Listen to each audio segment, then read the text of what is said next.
a.m. I'm going to call the meeting of the Venetian Community Development District to order. Today is Monday, January 12th, 2026. The first item on the agenda is the call to order / roll call. Those supervisors that are present are Jill Pizarro, Cheryl Harmon Tarana, Cindy Sneesick, Ken Smaha, and Rich Goodman. On behalf of district management is myself, Helena Blandon. Field manager Keith Livermore is present.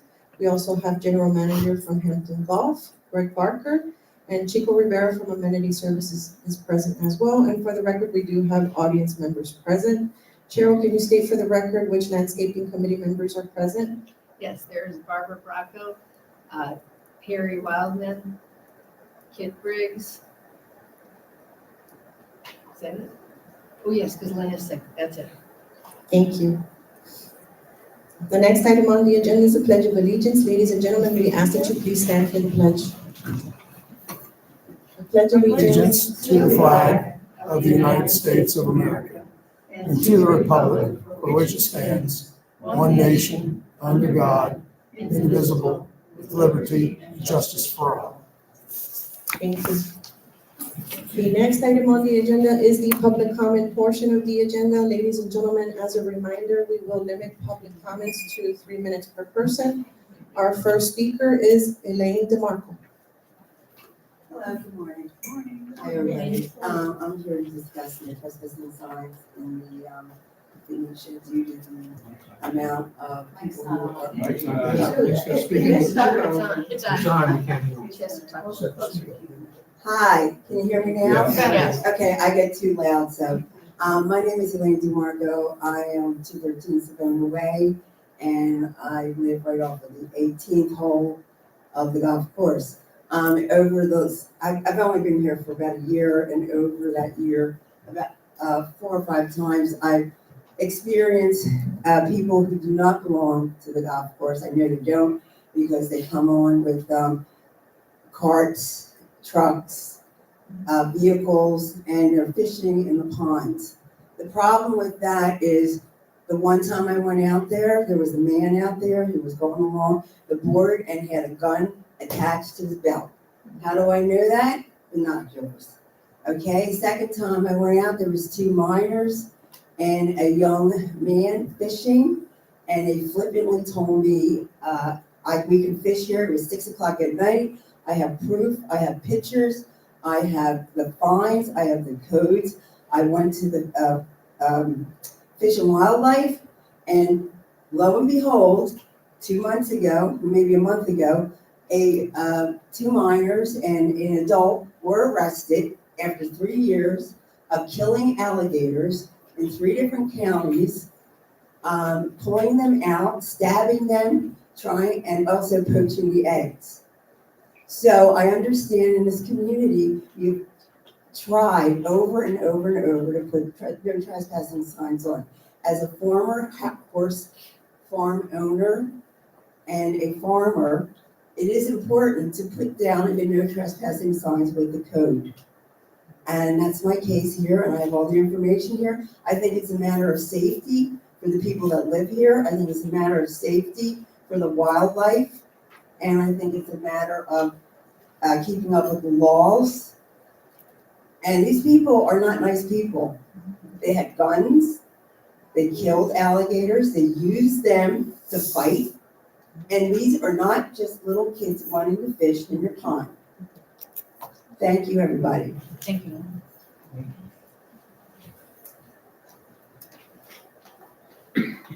Thank you.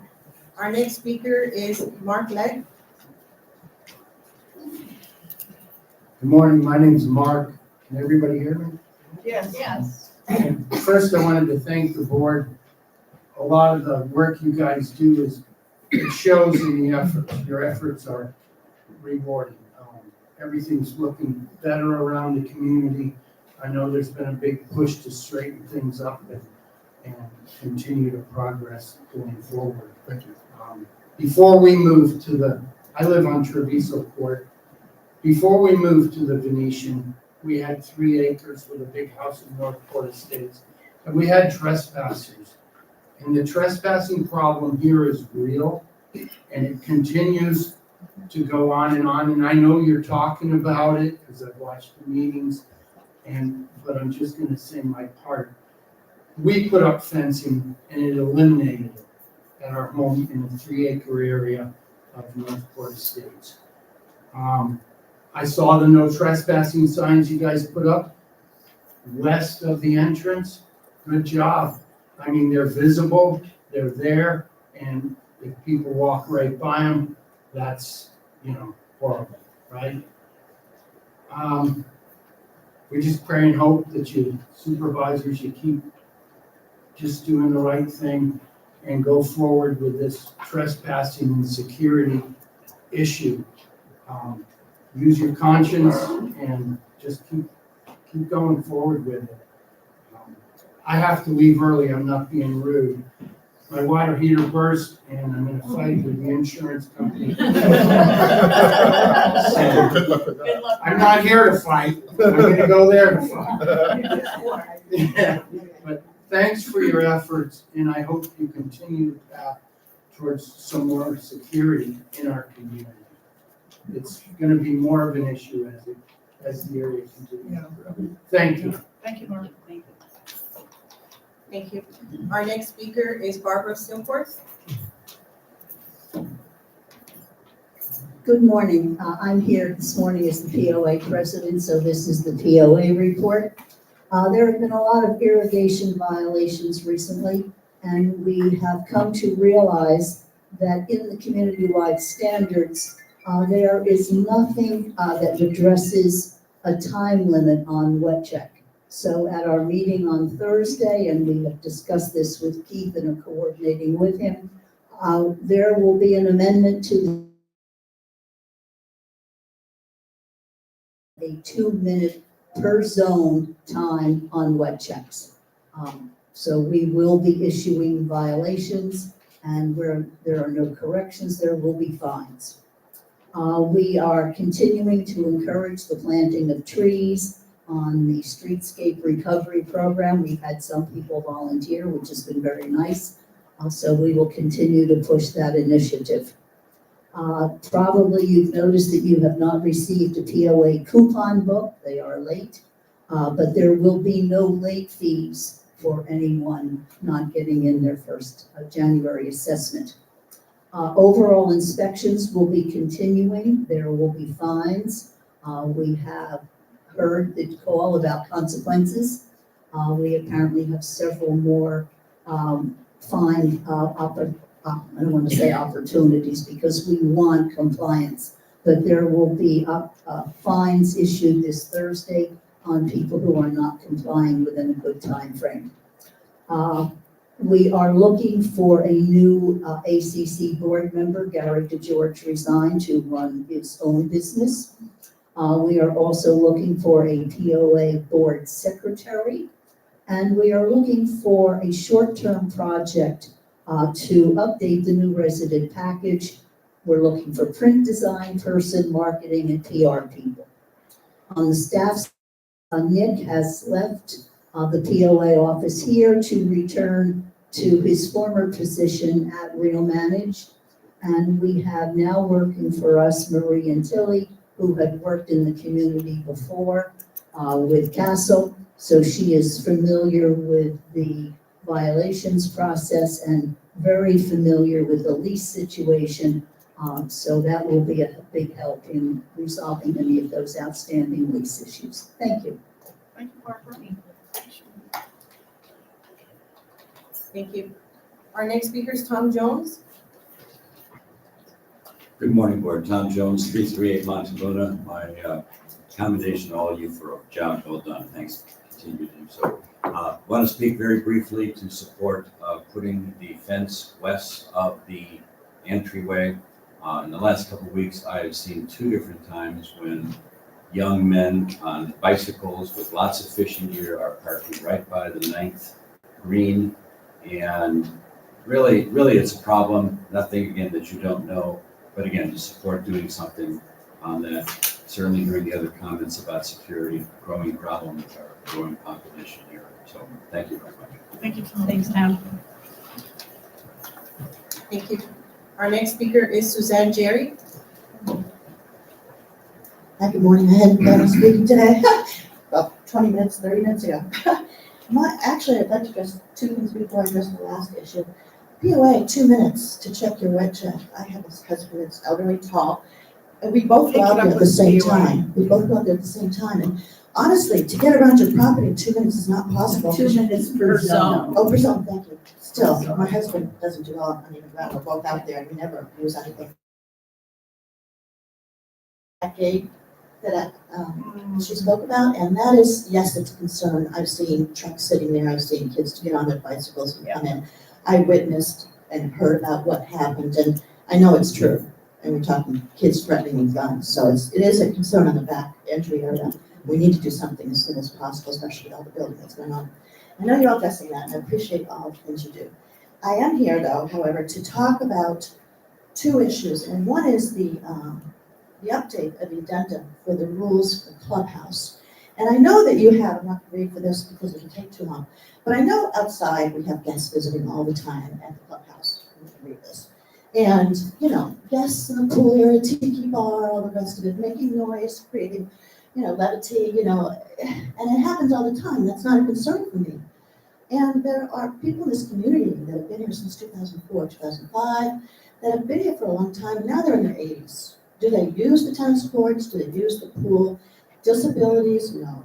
Do they use the pickleball courts? Do they use the tennis courts? No. Are guests permitted to do that here? Are they permitted to go out and play bocce? Yes, outside they're permitted to do that. So the restrictions that are happening related to card playing have me a little concerned, only because I participated with these lovely ladies. When I had to get a hip replacement, I couldn't play. They couldn't play golf or tennis or anything, and they've got all these joints that being placed right and left in this community, shoulder and shoe, all the rest. We all do, we know it. More so than house repairs, right? So anyway, my concern is that, okay, Wednesday, there's a group of people that come in here, and every Thursday and third Wednesday, they spend money on the Clubhouse. And they're sitting here, and they're the only group in the Clubhouse, the only group in there. And there's usually 8 to 10 people every first and third Wednesday. They notify it, they notify the receptionist. A lot of times there's between 16 and 25, because they then decide to have a birthday event, and they're all spending money on food. All spending money on food, and it's regular. And I've been in this with this group because I have the issue for 2 years. And I thought, this is lovely. Nobody else is in here. We're generating money, and a lot of money. I understand this concern with the card shufflers. That makes sense. But there are several rooms that are never utilized that people aren't sitting in. And when you have committee meetings, you have them in those rooms, and people are dining in here. So, and I know maybe they're restricted to Mondays and Tuesdays. And I love the fact you have Monday and Tuesday, but to restrict guests for these people seems extreme. It really does. And that's my opinion. Thank you for your time and your service. Thank you. Our next speaker is Raisa Owideski. Thank you. Okay, well, first of all, I don't know if I only have 1 minute, but I'm representing about 20 minutes, okay. Representing about 20%, not 20%, 20 members of Venetian who've been here since 2006. And they asked me to speak the accent, and maybe excuse me for it. Okay, first of all, I've been here long enough to know, seen a lot of managers being hired, rehired, coming in, disappearing. We don't even know how they look like. Like I said, next time you hire somebody, please not only the name, but please send his picture, because once he disappears, we can send this to FBI and maybe find them. Okay, now, no one answering any club phones when we are trying to figure out why this changed, whatever, why this is closed. No one. I mean, I don't know how many people are working for us or not. Honestly, it's just completely non-communication, unless you come here and chase somebody who's breathing. And this been like this, I mean, last year was a disaster. I don't know why we have so many employees in the office, one per office. it's time to downsize. I'm sorry, guys, I don't want anyone to lose the job, but I know that it's probably not a very good, because we have a lot of people, but nobody to answer for. The last year, the lack of management services were horrible. The lap pool, I didn't hear all summer, the lap pool for 3 months was over 90 degrees. And it was impossible even for a slow swimmer like I am to swim, because it's just completely nobody, people were saying we have to dig somewhere else, whatever. I'm not a specialist, but finally we got it. When we got cooler weather, we got the cooling. Um, Now, few times I came to general manager office. One time to complain, to complain about something else, but the doors were closed. The second time, somebody breathing was sitting at the desk, probably a phantom, because I never saw any action. Now, the condition of our locker room. I'm talking about women's locker room. We had a toilet overflown for 6 weeks, and nobody took care of it. It was stinking. It was a very unpleasant sight. I didn't want to bring the picture. Okay, that's, thank you. Okay, now, No, I'm no, talking for that's about 20 people. But I said your time is up, you only had 3 minutes. Your time is Okay, up. Thank you. one more We thing. need to move on, Liza. Thank you. Your One time more is thing. up, Liza. I'm sorry. Okay, this is not important, but Your time please, is up, Liza. we have no help if visitors come to our gym. But your time is up. Okay? Thank you. This is what I want to say. Our next speaker is Sandra Whitefer.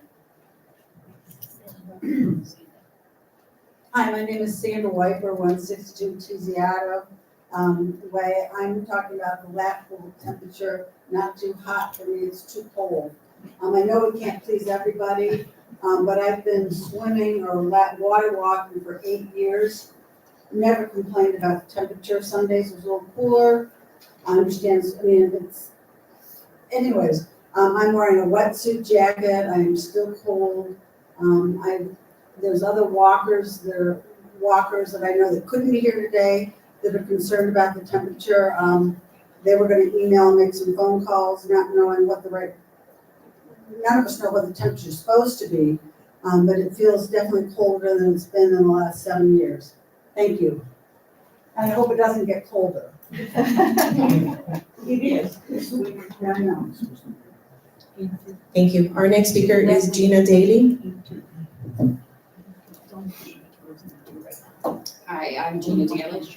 We've been here, my husband and I, for only a little over a year.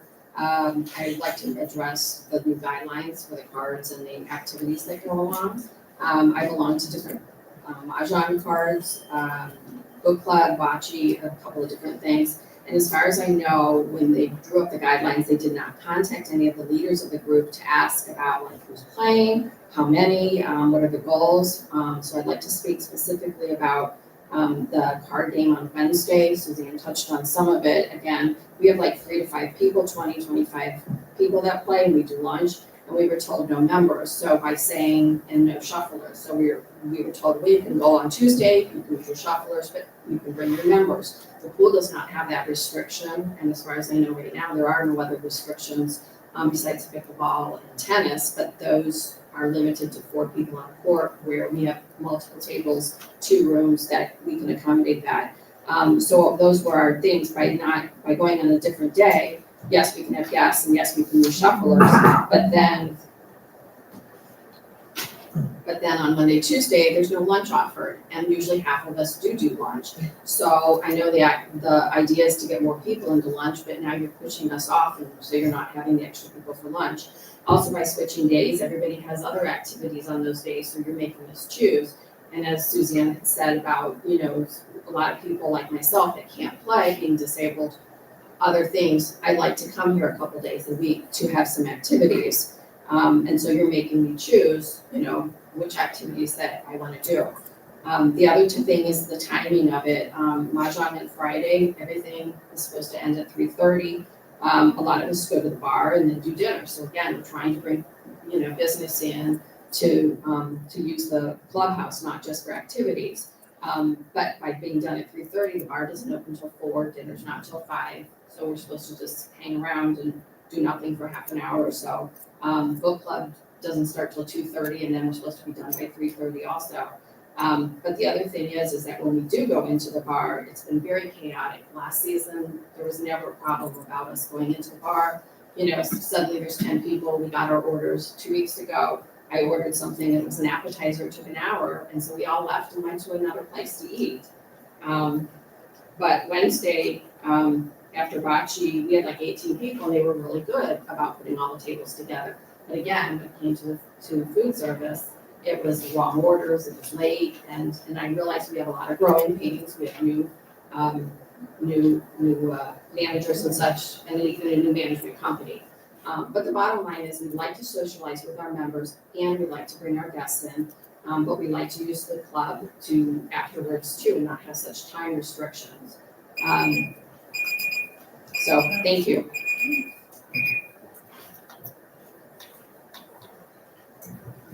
Our next speaker is from 194 Treviso Court. I'm very sorry, I cannot pronounce your name and I don't understand the spelling. So if you could state your name for the record, I'd appreciate it. I'm Helen Burgess. Helen Burgess, 194 Treviso Court. I just wanted to speak in support of some sort of fencing or security, specifically in the southwest corner of the community. I moved here 5 years ago and I felt like it was a safe and secure place to live. Over the summer, this past summer, someone was just traipsing through my side yard. As you know, the side yards are a little tight here. And so they were 3 feet from my window. And it was actually a little frightening. And when I confronted the person, they kind of had a sense of entitlement to being on the property. And I can only think that sense of entitlement came from the fact that they could just sashay right in through that southwest corner. And there was nothing stopping them in the middle of the time. They couldn't come in. So it would greatly enhance my feeling of security here if we had something better than the small plantings at the southwest corner. Thank you. Thank you. Thank you. Our next speaker is Darlene Schemberg. Sorry. No, I said that, no, it's the end, so you're always last. Yeah, I tried. I have a couple of things I wanted to talk about. The speed bump that is on Padova, they seem to be located way too close to the stop sign, and what people are doing is rolling over the speed bump and going through. They're not stopping. And I've seen that happen a couple of times now, so you can't, yeah, so I think that speed bump is too close to the stop sign. The other thing is that we were almost cut off the other day by a golf cart that was going way over the speed limit, and thank God Tim was watching because we had the right of way, they were not, we had stopped already, and they came off of Portofino and just turned the corner onto Pissarro. Way too fast, and there are little children still driving golf carts around here, so I think we need to be careful. And on our lake, I will tell you that we had 4 boys there that were not residents, and they were netting the turtles and dragging them out of the water. Now, I don't know if that's against the rules, not against the rules. To me, it just seemed like a little bit too much, but they shouldn't have been on our lake to begin with. We did have, call security, just talk to them a little bit, and they said, you need to call the police. I'm not gonna call the police on 13-year-old boys that are doing this, but I don't know who the parents are. So they were very, very obnoxious, I will tell you that. So we do have an issue with very obnoxious. So I think with all of the comments that have been made, I think there is an issue with people coming into the community, not being where they're supposed to be, and trespassing on other people's property. Thank you very much. Thank you. Appreciate it. Thank you. And our final speaker is Janet Peltz.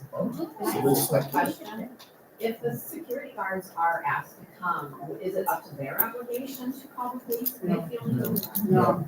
Resident. the resident. Residents. Thank you. Janet Helps? I'm Janet Holtz, 338 Cipriani. I've been here 3 years.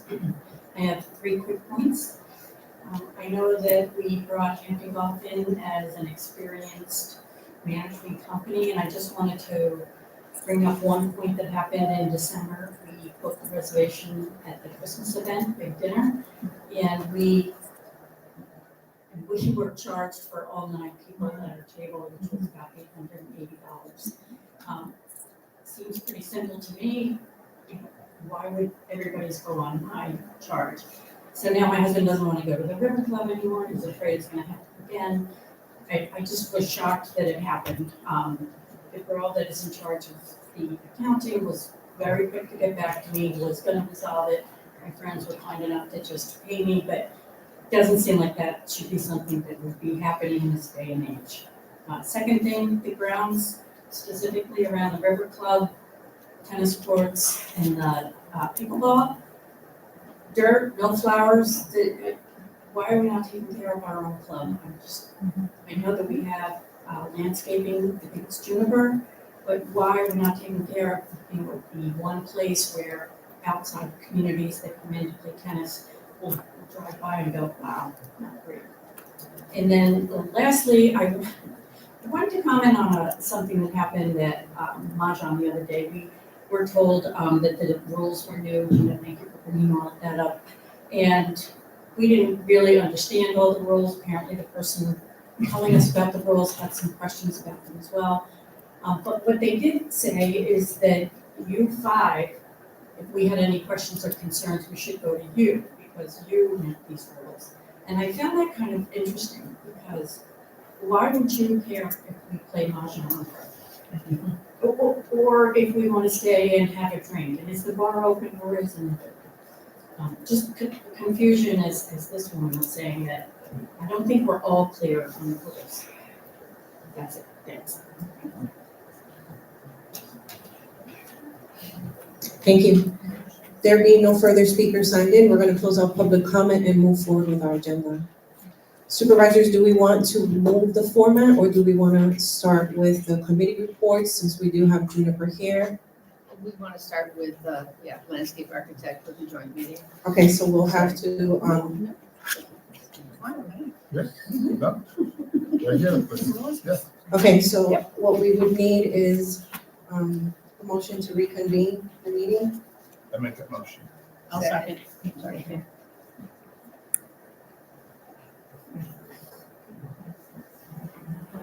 All those in favor, please say aye. Aye. Okay, so the joint meeting has started at 10:10 a.m. And just for the record, supervisors, district engineer Rick Schopper joined us at 10:01 a.m.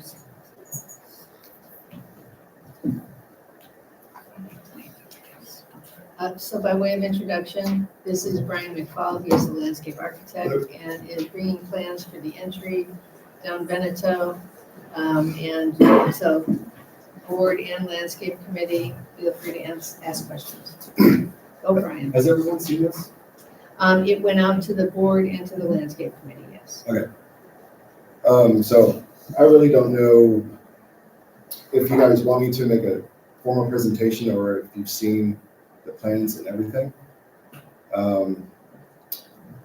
Can you go, maybe, can I make a suggestion? Yeah. Maybe present section by section, at least an overview, and then I think people have questions as we go through. Okay, so like Cheryl said, I'm presenting a design from your main entry gatehouse up to River Club. Majority of, let's say, the interest is going to be at the gatehouse and at the River Club. Throughout the drive through Main Street is basically just little additions of pops of color, some interest. So, and this is very, let's say, conceptual at the point. I'm open to any comments, questions, anything like that, and this design will evolve.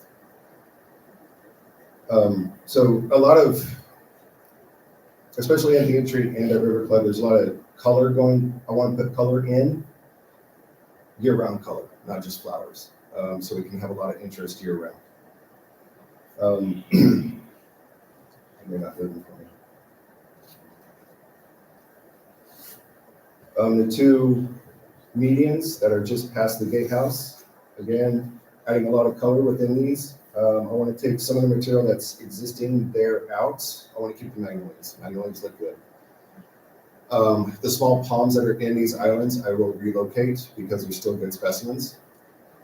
But adding in a more formal landscape design to these to give a more, I don't want to say this word because I don't think it means that much, but a more upscale appearance. Giving more shrubs that can be maintained easily and in shape and not necessarily have an haphazard or unmaintained look. In addition to, let me go back. I am proposing some additional trees throughout this drive. I know it's important to bring trees back into the landscape because you lost many through the hurricane. I would like to add more than what is actually shown on this design. And I will explain that at the end, but I do want to propose some statement pieces within this design. One, just in this median, past the gatehouse, and one at the large circle that's just out here. And this would be a large multi-stem Sylvester palm. And switched. Which would be something like this. I feel it will add grandeur, let's say, to the landscape, and really bring out those specific areas. Also, like I said, as you drive in through the community, just adding some pops of color under existing trees. Also bringing in, let's say, an Italian cypress element, some skinny vertical elements to really accentuate the Italian Venetian feeling to the neighborhood.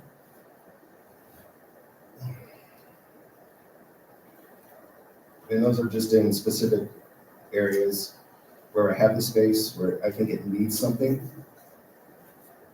And then we get up to River Club, just adding some more color interest into the Triangle Island just before you get the roundabout. With the roundabout will be another one of these large multi-stem palms in the center, retaining the bejeweled palms that you already have there, and adding color and interest under those. Within the medians, I want to relocate the black olives out of there. I don't think they should belong in those islands. I don't think they have enough space. I want to retain the bejeweled palms and then add in a vertical Italian cypress element within those. And then with the small circle, just adding in new shrubs, kind of starting over with that. The shrubs that are existing there are old, over-maintained, so it just needs to be freshened up. But overall, it's just to bring in more color, more interest. And as for the additional trees that I spoke of, you have this area between, what golf hole is that along the main entrance? Or main drive? Nine. You have a space between the golf cart path and your sidewalk along the street. Right now it's just open. I would love to bring in more trees into that area. And it's just something that I would like to see, and I want to present it to everyone here to get their feelings. I wanted to ask you, I have to say I'm concerned about anything like the mass tree or the cedar, because I just see them being snapped and knocked down the same way that the magnolias, et cetera, were. I think it's the reason why you don't see a lot of them around. The mass tree, no.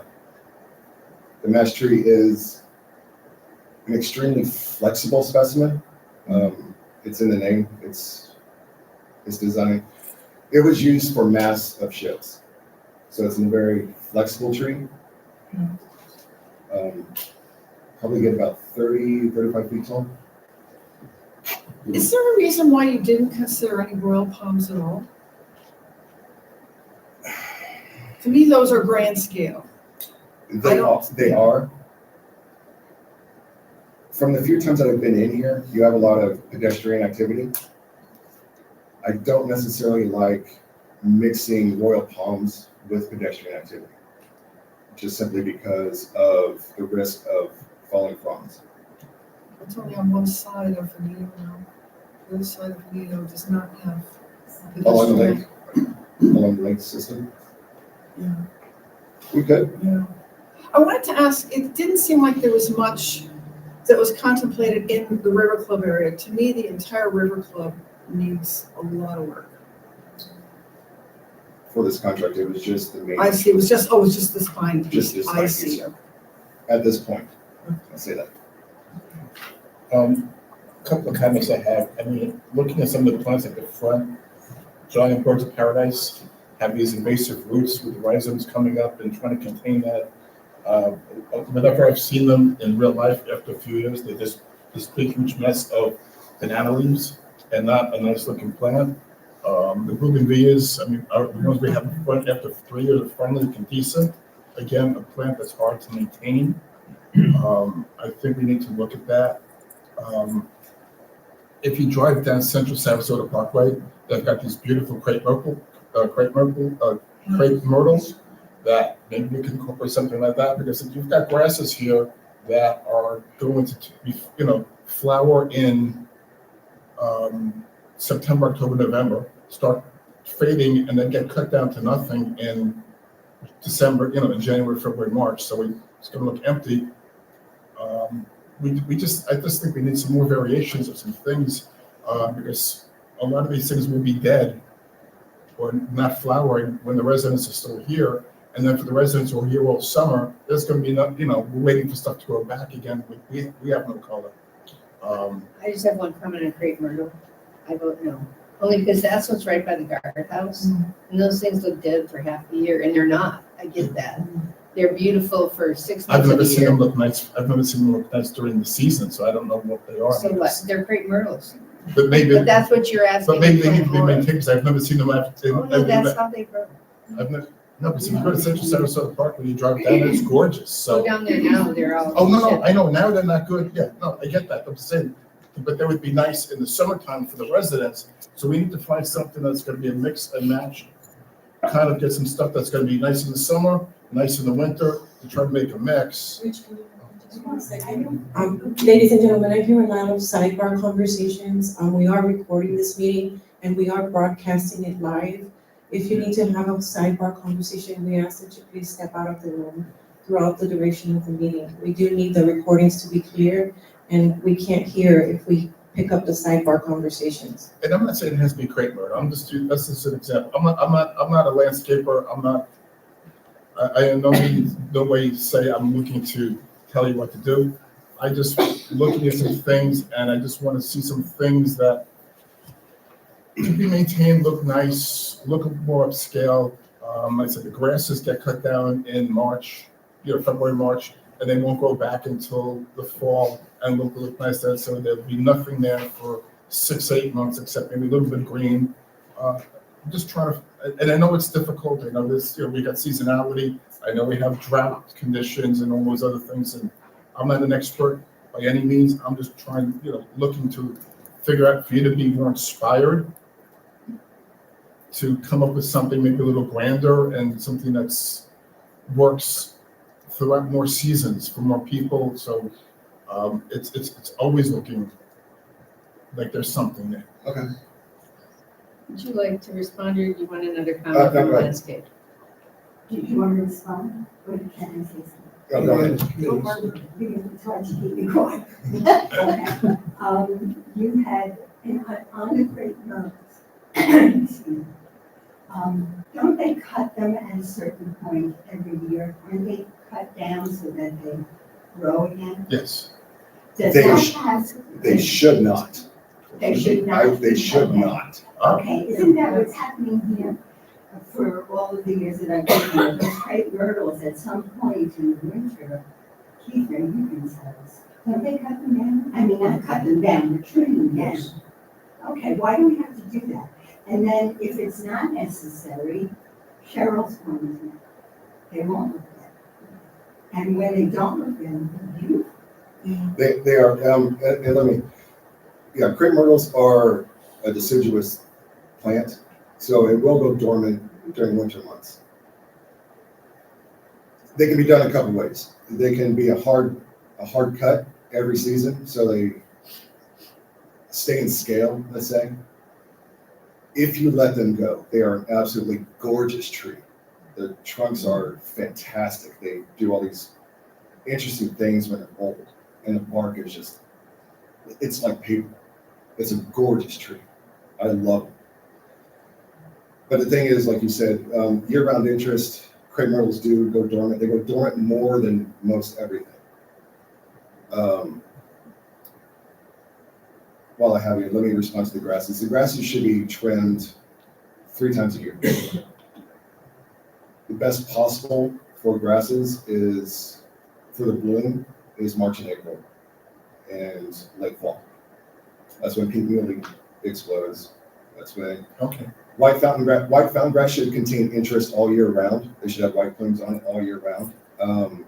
Other grasses, I hate the red grass.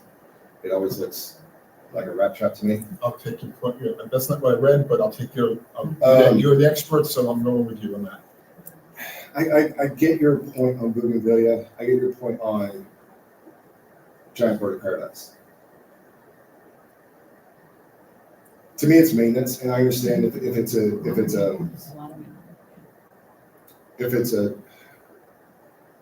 more expensive reason not to have them, because bougainvillea should be fed 6 times a year, so it kind of adds 2 more cycles to your maintenance contract.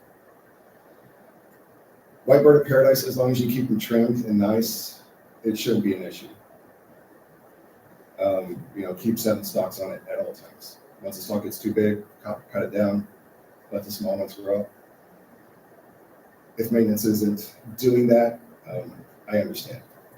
So I can look at other things, and like we're bringing in the vertical element for, be it Italian cypress, be it whatever species we ultimately come up with. I can't have that in place of the bird of paradise behind your monument signs. I think it won't be the same look, but it'll be a very interesting look. And my other last comment is, like, especially around the circle over here, you talk about keeping those palms. They're getting toward the end of their life cycle anyway. If we're gonna spend God knows what for this beautiful specimen of a triple Sylvester, that's gonna be large enough scale to fit in that space, it's still gonna look dwarfed by these big, tall, ugly-looking palms that have seen better days. To get some other palms in there just to reimagine it, start fresh. If we're gonna spend money, let's spend all of the money as opposed to 3/4 of it, and then have to come back and start ripping stuff out 3 years from now because they start snapping in the wind or just overgrown. I'm sorry. I interrupted. I'm sorry. No, you didn't interrupt me. No, I want to answer. I want to reflect on what you just said. I think taking out, those are jewels. Yes. Taking out mature palms is flushing money down the forever. Those are beautiful trees. What's the lifespan on those? I don't know the lifespan.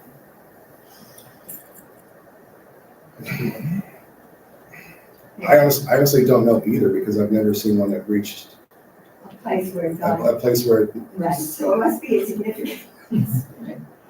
The trees are magnificent. If we take any trees out, I think we're making a big, big mistake. We are hurting for trees in this community. The POA, let me finish this. The POA is banging their heads against the wall trying to get people to plant trees.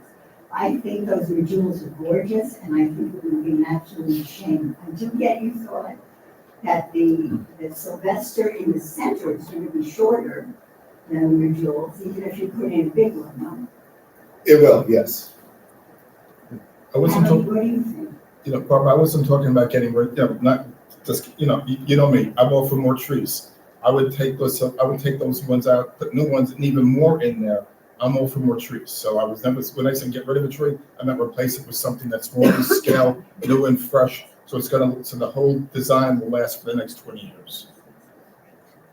Well, I agree with Barbara wholeheartedly. You don't want to take those trees out. They're good. Nobody knows what the lifespan is, but they look very good to me. I don't know why, what you see them and that they look good. And I think the idea of a triple trunk or a quadruple trunk Sylvester in the center is going to be very good and provide a lot more interest. 3 trunks, and this, you've got a very big tree that you plan to put in there. It's available. We have at our farm in Fort Myers. The owner has been growing these since 2013, 2014. So the Sylvesters started small, but now you're looking at about 20 foot CT over 4 trunks, and the trunks are that big around. So it's a very substantial specimen tree. And again, like I say, it's just an idea. No, I like the Sylvester. I've got one I had one in my house. I love it. It's a beautiful tree. So I'm not against that. I'm just trying to find something scale. And if we're going to do something, I just thought we should just do it all. So I think moving trees that size to someplace else in the property would be putting the tree in danger. And Nancy just showed me something that Ritual's lifespan 200 years. So I don't think it's a lot. Just gotta watch out for lightning. And they've been through 3 hurricanes or 4 hurricanes since I've been alive. So just quickly, we talk about leaving landscaping in place for 20, 30 years and all that kind of stuff. And as we go up Veneto, at points, we had actually dug out plants and put in sod. Now we're going back and we're gonna dig out that sod and put in plants. Okay, so not necessarily cost effective, and that's basically my point here, is that, while we like to think long-term and longevity, we're undoing, redoing, and the grass that we're taking out now and replacing with more plants isn't because of the hurricane. This is all because of design, and I want us to think about that as well, because that is an extra cost where we could leave that sod in place and not put that stuff in. It's just something to consider, and it's just my comment on it. That's all along Veneto, where you now have plants. We once had plants, and we replaced it with sod. Can I will just say in Brian's defense, we asked him to come up with a theme. So I think that's why, but I think your point is well taken. We do have to make a decision for the long term, and maybe the theme doesn't include plants. I don't know. Yeah, but I just wanted to kind of get that out on the record. I'm done. Thank you. I wanted to talk about the main entry. Yes. At our last meeting here, we talked about coming up with something that would provide, I don't want to say wow factor, but something that would represent the community and the community we market ourselves to be to the rest of the county and the world. And with all of the communities, the new developments that have come up, and you see some of these grand entryways, they're attracting younger retirees, families. Just, we need to consider how competitive we're going to be over the next 10 to 20 years with all of that. And one of the things, and maybe this isn't within your scope, thank you. But did you consider expanding or replacing the monuments themselves, fountains, just changing the approach to represent what our community vision and our strategic plan is focused on? It is in my brain. I will say that. Yeah, Cheryl had brought it up when we first met about possibly redoing entry monuments and things of that nature. It's expensive. I'm gonna just throw that out there. It is expensive. So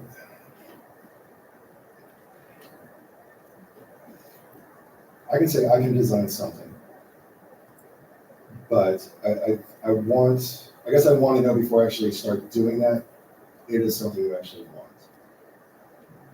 want. I think that's a really good point because, we don't want to overspend what we've got. And when we talk about the expense of changing monuments, give us a range in hundreds of thousands. Yeah, I think it's huge. As a possible suggestion, keep the existing monument relatively being, maybe change the shape of the top a little bit, and maybe tile surface in front with marble or some stone. He actually just said is take the lions away. So you're not That was very. So you're not ripping it down, knocking the whole thing down and starting from scratch. You're using the structure there, maybe straighten it out, corner it. So make it a little bit wider. So you just add it, and then like facade it with they make these porcelain panels that are 8 foot wide, 4 foot wide, 10 foot tall, and you put 4 panels across, and it's on a beautiful surface. It's impervious, and it's keeping what we have instead of rebuilding, instead of knocking down and rebuilding from new. Yeah, I mean, it doesn't, scheme-wise, it doesn't have to be huge. Yeah. I know it is. It needs to be updated. It needs to be updated. But you look at, we have a long entry. You do. From street to gatehouse. There's long. You do. But there are other communities like that, and I've looked at some of them driving by saying, boy, that they did a nice job with that. Most of them, I would say that most of them that do have that type of space from road to actual entry gate, you see a lot more structure, let's say that. I've seen communities that have spent millions of dollars just in entry signage, waterfalls, ponds. Yeah, we don't necessarily. You don't necessarily need that. Yeah. Do I think you might need something larger? Possibly. But getting to your point, I actually like the scroll work that's on top of your signs. I think it does read Venetian when you first see it. Would I say that maybe your fountain in the middle might need to be expanded, even though I hate fountains? But could we fill it in? Yeah, how about eliminate? I'm sorry? Eliminate. Eliminate it? And then And see that's where you get in, because let me ask this, where is most of your eyes coming in on your entry? Is it coming from West Side on Laurel, or is it coming from Jacaranda? It's coming from West Side. West Well, Side. I don't know now. It's I don't know. probably It's split. It's 50-50 probably probably. split. 50? Yeah. Okay. That's the only thing. And then it's going to be people looking directly from Publix. Was there Publix going straight? Yeah, Yes, there is. straight across. You don't know that? I The whole shopping center. Yeah, literally, our entry straight into Publix. Okay. Maybe we should just put a public sign. So this just represents some of examples that are out there. The two on the bottom are brand new communities. Is it hard to see? Hard to see. Let me The one see on if the I left, can- lower left is huge.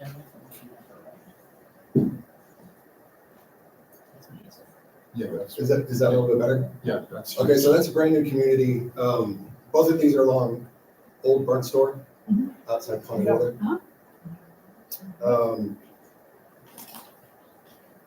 So they're relatively simple. And I'm seeing that a lot with newer communities, is keeping it simple, not putting, well, one, developers aren't spending their money. Right now, especially because sales are kind of lax. But,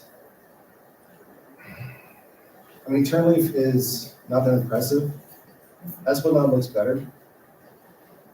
It's a nice, simple design, just a lot of stonework, natural features. And then I also wanted to show these two up here. Heritage Landing, also off Old Burnt Store. Sandoval is where I live. Those are older communities built 20, 30 years ago. Sign still works. Sandoval, it's just paint, I think, with them. Switching out plant material every 5 years or something like that. Heritage Landing, they use don't look at this picture, they use wrong plant material, in my opinion.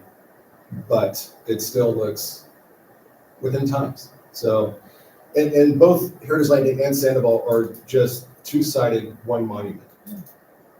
So with that thought is you have a lot of extra space on your west side of the entrance rather than the east side.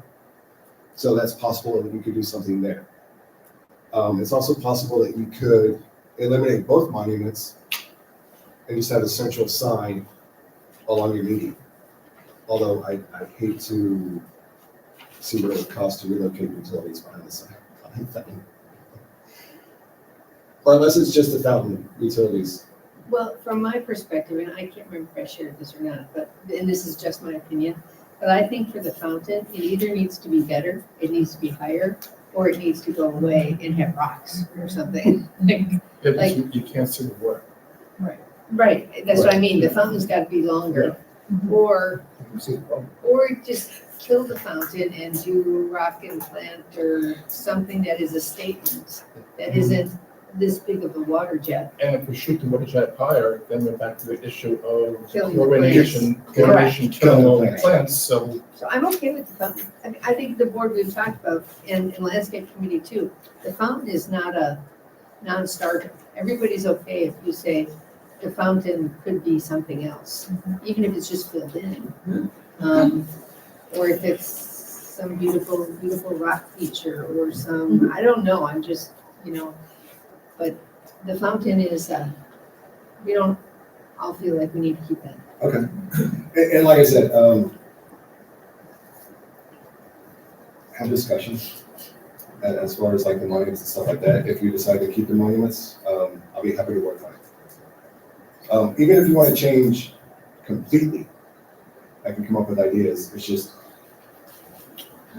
Can I just offer a thought on this? And I could be, I'm completely coming out of left field, it doesn't make sense, but one thing that always struck me from the first time I came in here is that this place is different because we have beautiful golf course views from, frankly, the minute you make a right or especially a right turn off of Rural Road, if you come up Jacaranda, and you have, the vista of, coming in off the ninth fairway up to the green. And frankly, we have that repeated all the way up to the river road. That's one of the things that's always struck me. So that's why I personally think a statement piece at the front, but isn't too, doesn't try to obscure from the fact that we have a beautiful view from the minute you come in. Because for me, and I completely agree with Ken, we really do have something of a unique property here, I think, because of having the golf course included. And I would like to see a rhythm of what you see at the entry repeated up all the way to the River Club. Whatever that element is, I don't know. He's done some of that. Which is why he's done the Well, plan. there's some of it, to me, a lot of these are lower plantings. I mean, I don't get the pink hawthorn thing. I've never seen a hawthorn that looked anything other than dead. But the lower plantings is what gives you that vista. They are, but I guess I'm struggling with the theme, frankly, and the concept. And to me, I think it has to start at the front. Is what I'm trying to say. And I'm going to bring this up one last time. I would also, because we're never going to get, we're a long ways away. I was getting any design and doing any work in the monument. I was literally just try painting the monument a different color, because when we changed the color of this building, it was night and day. change the color of the monument. It might be just be a color thing. And if we hate it, I will pay personally to have it put back to yellow. Okay, can you make sure that's in the summary. So you're saying paint the monument the colors that this building. Or the colors that we're gonna, I have to see the front monument because I have to see how it is. Because like on the monuments around the building here, we decided to go with a darker color because the color of the tile is very similar to the color of this paint. So we decided to do the background color darker, the trim white, and then the letters the same color with the windows. We could then, I have to see, I don't recall what the front is like on the top of my head. So either this color or a darker color, darker color only if the tile, if there's tile in it. But I would say let's try that because that might dramatically, because look, the guard shack looks totally different. Yeah. So we may be able to. It wouldn't impact what you're doing. No. So I'm okay with that, but just for a second, can we get that? I want to give Brian some direction because we are still all over the board here. Yes. Yeah. And so for me, the big issue is, I think we talk about change the monuments completely, but I don't think that's realistic.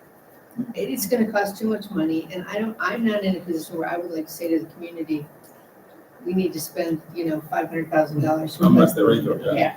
So can we say, the monuments stay, but the fountain, because the fountain looks like a dribble. Yeah, it does. And I think we all have talked about the fact that the fountain is a bit of a problem, and the landscape committee representative is shaking her head. So feel free to do something with the fountain, whether it's fill it in, put something that's a statement that maybe that's where the statement is that goes to the community. Or if you're gonna do mass trees, I think what Jill is saying is, and I'm just trying to, is if you're gonna use mass trees as a statement, put them in the front by the monument as well, so that you see that Yeah, carry. a start for the theme that continues throughout. Yes. Yeah, because I would just throw one final thought out there is, and I don't disagree with the idea about the medules. I don't like chopping down anything that's old and nice looking. I'm sort of disinclined to block the view of the River Club. When you come around that circle, to me, it's such a beautiful building. I'm struggling why, if we love the medules, why are we gonna plop a tree that blocks the view of the River Club and then plop another one in front of the River Club to block it further? To me, it's a beautiful building. I'm not sure I'd block it at all. Do you think the big circle would block the River Club view? Yes. From where? The golf course? Like if you're coming around the circle, You can't really see. You can't see it until you get to the street you anyway. could if it wasn't all blocked by stuff. But that part isn't gonna block it, you're looking straight ahead, the River Club's over here. The circle looks naked right now. Yeah.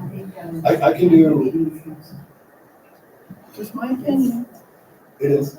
Can you do a 3D rendering of that? And that's what I was just getting to Oh, that. I'm sorry. I do owe you guys a rendering, maybe two, to show, just highlight certain areas. And one of those areas was going to be that large circle looking straight to the River Club. Just because I knew there's gonna be a lot of questions as popping something in the center of that, where are the bees going and all that stuff. So I do owe that. I was actually out here last week and took a few pictures, and they didn't turn out well enough for me to really capture that. So once I leave here, I'm gonna get some more, and then I'll send along a. The only other thing I want to comment on is the triangle in front of the circle. Yes. Just my comment would be is don't make the plantings so high that if you're in a golf cart or a vehicle, you can't see traffic coming around that circle. That's my only Thank comment. you. I was gonna say the same thing, that we've taken plants down on that because it's obscured view. Okay. So if you focus on the circle, that triangle, in my opinion, could be grass. And even, Right. and even, I'd be okay and with even that in the too. front of the River Club, those gingers get so tall. Yeah. Everything's gotta be kept, I wanna everything's take gotta that. stay down like within 2 feet. Yeah. Yeah, everything that I propose can be No. in theory maintained at any height that you would want it to be. So if you want them at 2 feet, maintain it at 2 feet. I might need to look at the temperature, because if it flowers and you heavily maintain it, you're not getting flowers. That's it. I wanted to ask you, Cheryl, what the rest of you think. I think if we're gonna do, if we're asking Brian to look at, you know, all the way down to the portico of the River Club, I think that the other areas of the front of the River Club, I think there are still some areas, especially up against the club building itself, that desperately need to be addressed. So I think we should, Could that this, be included? I don't think this is one project, to tell you the No. truth. This is too big and it's, I would like this this isn't one project. And I think initially we had talked about the entrance to the circle. And then the River Club, because the River Club is different and we've got to talk about the tennis courts and we've got to talk about all of that area. So can we focus on the entry to the circle? The water circle? Yeah. Yes. And maybe just do that and forget the River Club right now, because I think that's a whole nother. Okay. Fair enough, I just wanted to raise. Don't you agree? Because it's Yeah. a big area. Oh, absolutely. Can I ask, when do you think River Club would possibly come online? Right after we finish this one, then, I mean, we had already thought about that, which was, you know, we did the front and now we're still working through the guarantee of the irrigation on the front. Yeah. And so I've seen that. the irrigation is an issue. And the electrical line is being done today. Oh, great. So Awesome. that finally is getting done and it came in just under the 10,000 cap, so that worked out well.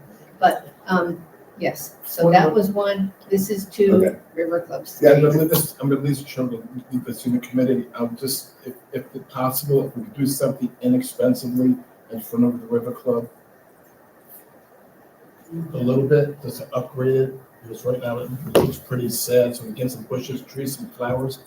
And it was just something for the season. Do you want to switch the order around? No, I'm talking a small a little temporary, not reimagining the River Club, just putting some stuff in from, because everything's been ripped apart. Just to make it look decent for the season, you know, annuals and. Along the road? No, like in the River Club, just right around the building, because it's pretty, like, you know, somebody mentioned it's pretty. Why don't we do this, if this would work?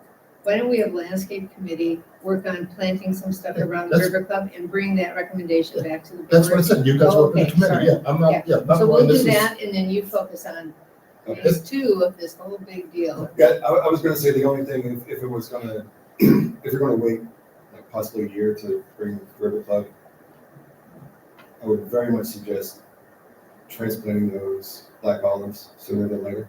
What are the black olives? You have to refresh my. The memory. trees in the medians, in between the palm trees.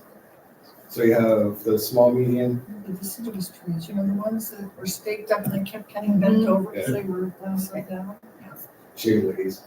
Oh, the shady lady. I'm sorry, I was in the wrong median. That's why I was struggling. I was like, what median every time? Oh, those. Got it, Yes. got it, got it. I would suggest relocating those sooner than later, just for survivability.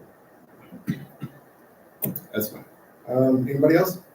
Yes. Yeah, I'm just taking them from the audience. No, Committee. Barbara, this is just, landscaping committee and the board, so we're not Oh, I'm open for sorry, I public thought you were comment. taking comments. No, he means the landscaping committee members Oh, that are I'm sitting in the audience. I'm sorry.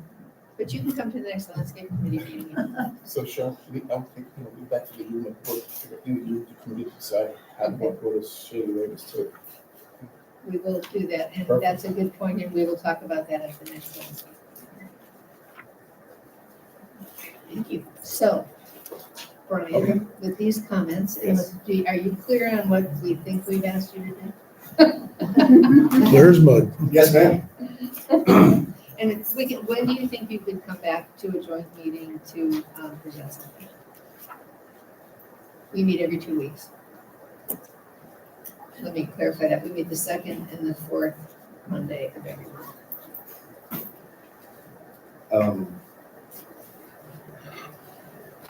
That's a good question. Can we get back to that? Yeah, we can talk and then I'll let you know at the next meeting. In the meantime, can we continue this or should we just stop and start over? Stop and start over. Yeah. Okay. Thank you. Thank you. Barbara, did you have any other questions that were I added? only have a question on the statement. What Cindy said about the fact that we took out all those plantings that WCI put in, it should come down anyway to the river front, makes a lot of sense. We fought against taking those things out, or some of us fought against taking those things out. Doesn't matter. we put in sod, which we were fighting against as well. But I have to tell you, based on what Jill said about the fact that we had gorgeous vistas because of the golf course, and that goes straight in. And because the simplicity of the sod sort of enhances the look of those, just the simplicity. I think we would have considered not doing any plantings past the islands at the entry. And just leave that the way it is, it's that money that you put in there, whatever that might cost, and put it someplace else, because I don't think we have to enhance it. I think it's beautiful. So- And yeah, when we planted the sod and we saw everything, it was really pretty. It was just simple, very simple, and kind of majestic, because of the. So are you saying no more theme down Veneto, just leave it alone? It's just something I'm thinking about since Cindy said we should get. So now we're asking Brian, just for clarity, to work on the entrance, kill the fountain, probably, maybe not, but maybe. The islands, Yeah. and then the big circle. The big circle. And the river, in the river club will do it in this place. You know, and we also may have a better idea of what everything looks like, as we, you know, once we get the hard pruning of those trees and get it, all cleaned up, we'll have a better idea of what everything really looks like too at that point. It might clean, you know, and it might look nicer and cleaner, So- as is. It's a bit more difficult to carry a theme. I know, so the theme is really the islands. We're theming the islands. Okay. Yes. I mean, you'll have them Yes. you'll have them up front, you'll have them up here. Yes. So let me ask this, no additional trees along the thoroughfare? Well, if you're asking me, I would. Because you mentioned keeping views open to the golf course, having those views. You know, my thought, as I said, in between the golf cart path and the sidewalk, you have a ton of open space, which could be great for trees. But golfers don't kill me, you know, golfers hate trees. It's not on the golf course. That's not near the golf course though. I also think, I said we should look to see where everything looks after everything's, you know, pruned and trimmed, and we can make a decision about some trees later down the road, but I think we should concentrate right now on the front. Just on the roads. If we keep on trying to figure out what we're doing, and then we can. And we can always put trees down Yeah. down the main boulevard. But if we focus just on the entrance and the islands right now, then maybe from that we can take some trees. Because we do really, we always talked about, a lot of trees got knocked down on that main boulevard, and we want to put trees in, we just don't know what we want. Okay. So I think we focus on the front and the islands all the way to the circle, and let's do that for this phase. Absolutely. Got it. But thank you very much. Thank you. Thank you, Barbara, for picking it up. Lone landscape member. So at this point, we would need a motion to adjourn the continued meeting. I'll make a motion. Second. Motion by Jill, second by Rich. All those in favor, please state aye. Aye. And as a point of reference, if I may, Landscape Committee will still be meeting next Monday at its regularly appointed time. That's still on the schedule. So before we move on, just for the record, District Council did join us at 10:12 a.m. Good morning. Good morning, Andy. Good morning. Does anybody need a break before we move on? Yeah, I'll wait. Okay. So we're gonna move into committee reports, social and dining.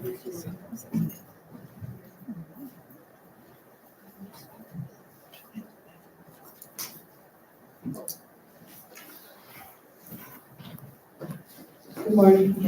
The social committee, we just completed a highly successful December with Brunch with Santa, Ugly Sweater, New Year's Eve, both inside and outside were sold out. And we received many comments how much fun the Ugly Sweater event was, and people would like to see more of these types of events. January is as busy as December. The ladies' luncheon, New Year, New You, on January 14th. Music bingo on January 24th, which has already 94 residents registered. And a new event on January 31st, Slice Slice Baby, has been added. Details will follow from Kat and Chef. The chef is planning to do a chocolate charcuterie board for the ladies' luncheon on February 11th. Since this is a demonstration, it will be limited to the number of people that can attend. Kat will be speaking to Chef and provide us with the details in the next week. Sign up is currently open on the social calendar for February. First Fridays at the Tiki Bar have been highly successful, which is a good thing. A satellite bar and more staff help to accommodate the larger crowds. As many of you are aware and have experienced, there were recent changes made to our weekly dinner options at the River Club and the menu at the Tiki Bar.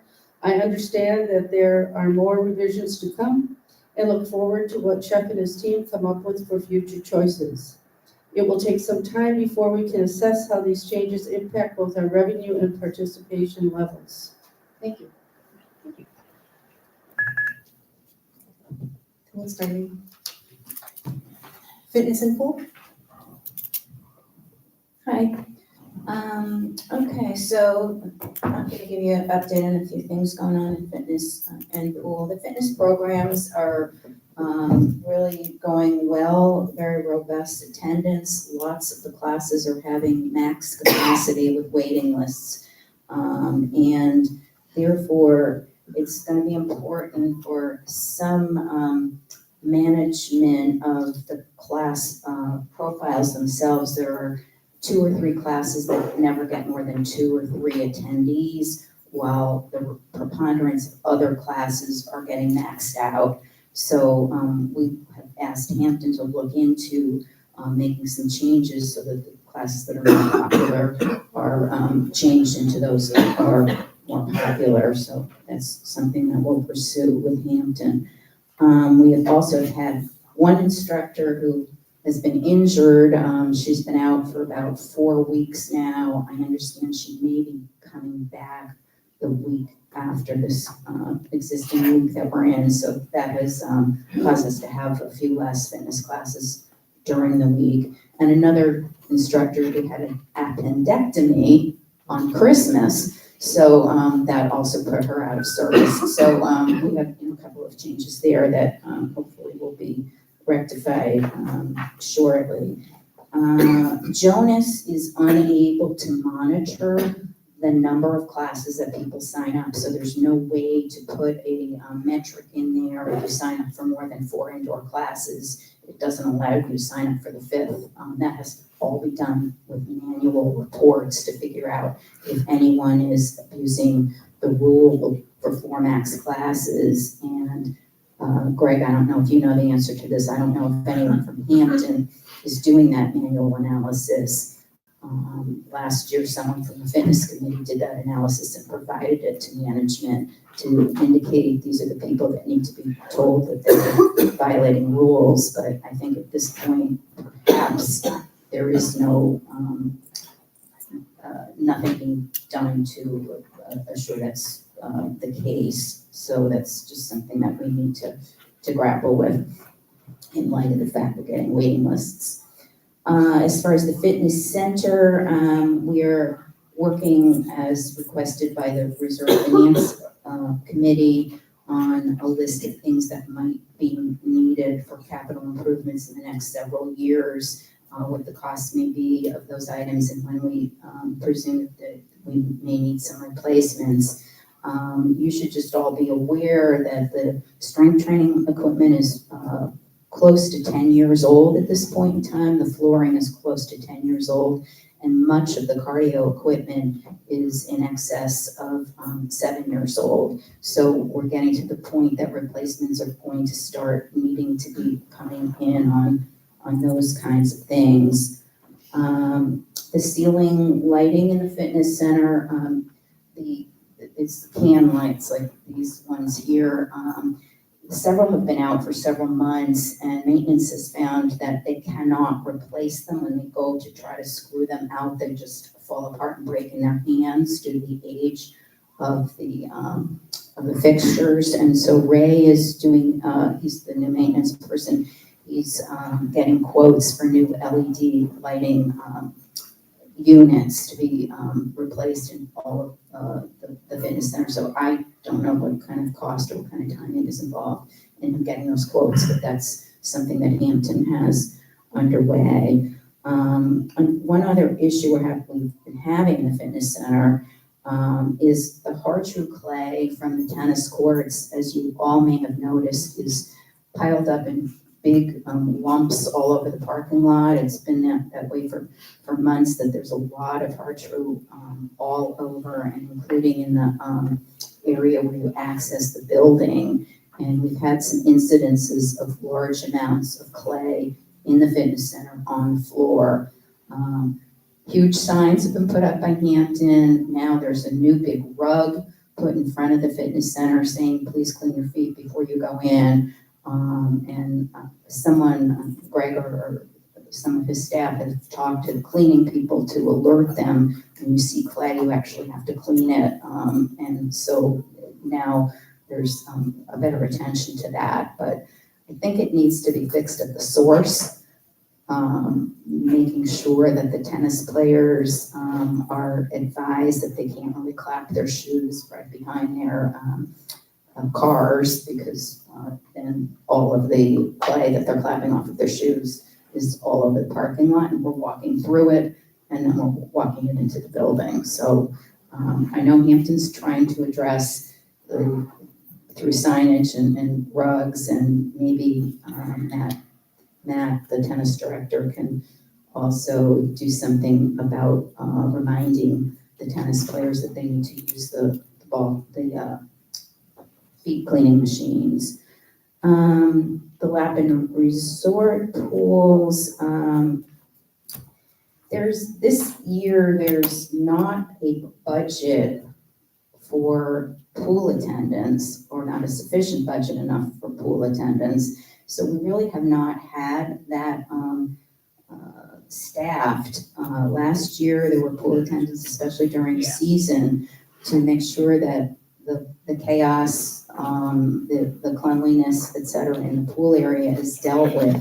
I know that's something that Greg is focused on from the standpoint of saying, hey, there's no budget, there's no people, but it is a good idea during season when there's such crowds there, and to have someone keeping an eye on what's going on.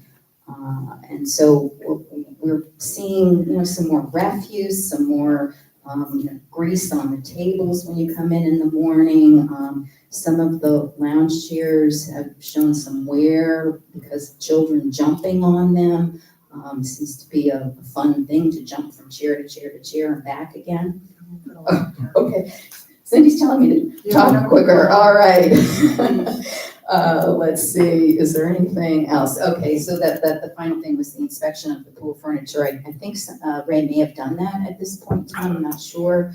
But we do need to do an inspection of those items that need to be sent out for repair, so that that can be arranged probably post-season, because the pool furniture is now 2, 3 years old, and there's many items that, not many items, a few items that need to get repaired. Sorry I took so long. I've got a question to the board. We had a pool attendant, if not 2, last year, and it was in the budget. We took the budget. No, there's money in the budget. We didn't take it, so, okay. There's money in the budget. Okay, then that's what I thought, there's money in the budget, There's okay. money in the budget. Okay, So do you want to take a look at maybe finding a part-time pool attendant, and work together on that if you want to, right? Okay. Thank you. Reserve and finance? No, we'll save time. There's confusion on this. So the Reserve Finance Advisory Committee is supposed to be on the second meeting of the month. Right. That's the way it started out. I think somehow when We had Thanksgiving one came meeting, yeah. and the meetings got thrown onto the next agenda. Okay. So if we can put it back to the 4th.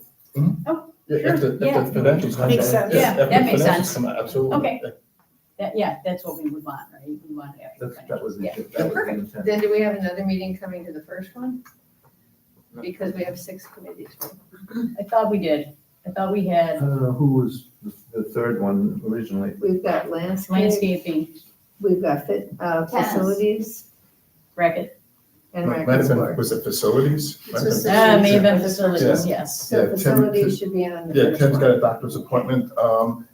Okay. Not too much going on. I mean, obviously, we're trying to get, formalized quotes for the air conditioning systems, and we arranged with Greg and Ray to have the contractor who did the painting work to come in here and all meet, because trying to figure out what to do and how to take this piece down and rebuild it back up so it's then re-accessible for the future.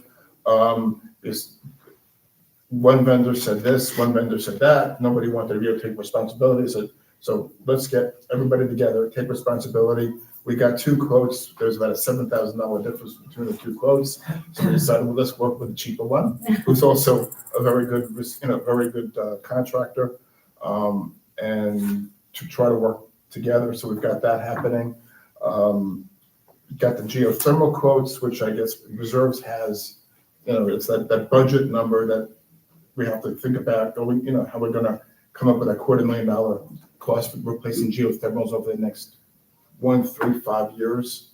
And or discussions about if we really want to do that versus gas lines and whatever else, so we have to work on options. That's pretty much what we're doing. We just work with, with Greg and Ray. They're getting, I guess you're getting trained on maintenance this week? It's not a training issue, it's a licensing Okay. and user issue. Okay, all right. Yeah, we have. Okay, so they're gonna get up to speed on that, so repairs can start, being tracked, followed, maintained, and knocked off the list, which is good. And I think that's pretty much it. That's the big stuff. And we are still doing that the old fashioned way with communication and emails and letters and agendas. So Ray's on his 3rd week, he's done an amazing job. No, right, and sorting through some things. yeah, and he was, and at the meeting, he was very knowledgeable, especially by HVAC systems, which is fantastic. Because we have lots of questions about, like I said, about the way our systems are set up and the changes that were made to it, like 4 or 5 years ago with that iAir Exchange server, which we're not sure. A lot of things going on, so there's a lot of, it's a lot of things happening, but it's good to know that Ray is definitely very knowledgeable in that, so that's a great plus. Thank you. Okay, so we're gonna move into staff reports. Spencer is going to be attending the next meeting, so he'll be on the agenda for the next meeting, supervisors. If there are any questions for Spencer regarding his report and you'd like to pass those on, please feel free to send them over to me and I will forward them to him for response. Does Spencer send his reports to Juniper as well? Yes, he does. So Andrew, you have. He hasn't.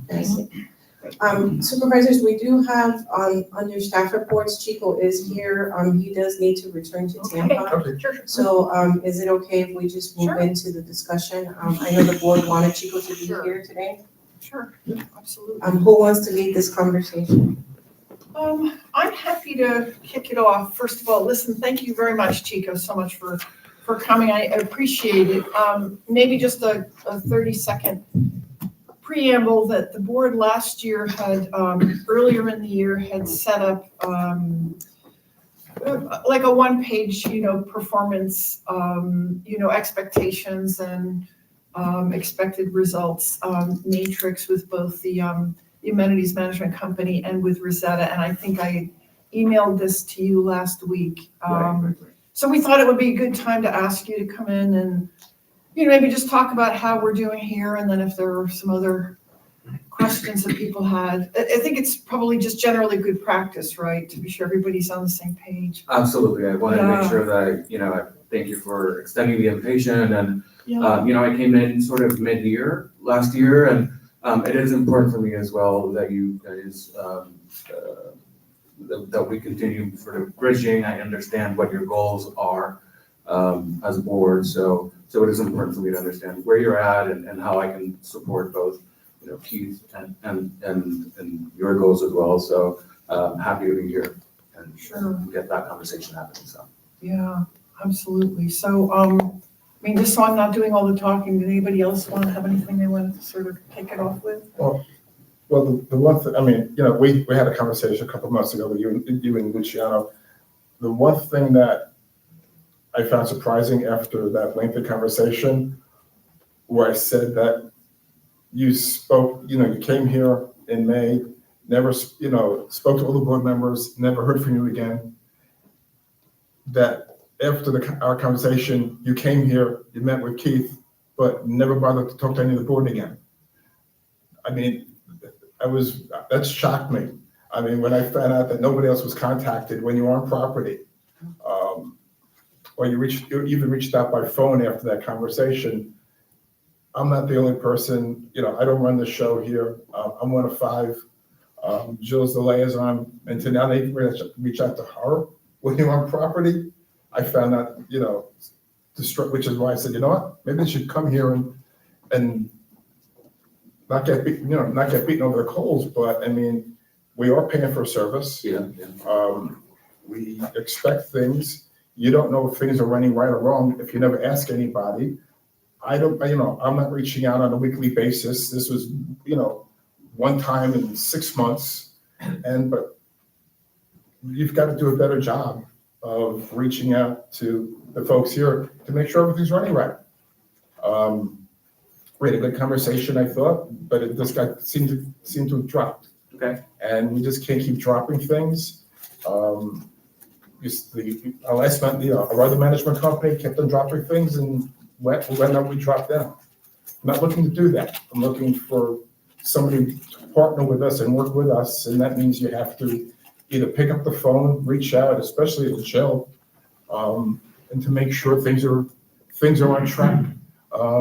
Some things need to be done, need to get corrected. Some things are going very well. But you would know that if you don't reach out to anybody. Yeah, Rich, in somewhat of defense, I'm the liaison to the field management, and Chico did reach out to me. Okay. We had a lengthy conversation, I don't know, a month, 2 weeks ago. Yeah. I didn't realize you were the liaison. I thought Jill was the liaison to No, Rosetta. she's a liaison to the River Club. I thought she was I thought it was Rosetta also too. liaison to Rosetta. So, Well, just a little bit of background, supervisors, because I want to avoid a little bit of the confusion about site visits, because when Chico comes to the property, he comes to meet with Keith, and give Keith guidance and go over training. One of the things you guys have that not many districts have is that you have a senior manager assigned, which is me. Right. So I'm a senior district manager and I report to corporate weekly. So there are certain things that you don't see that transpire behind the scenes, wherein if there's something that the board is dissatisfied with, I report it back.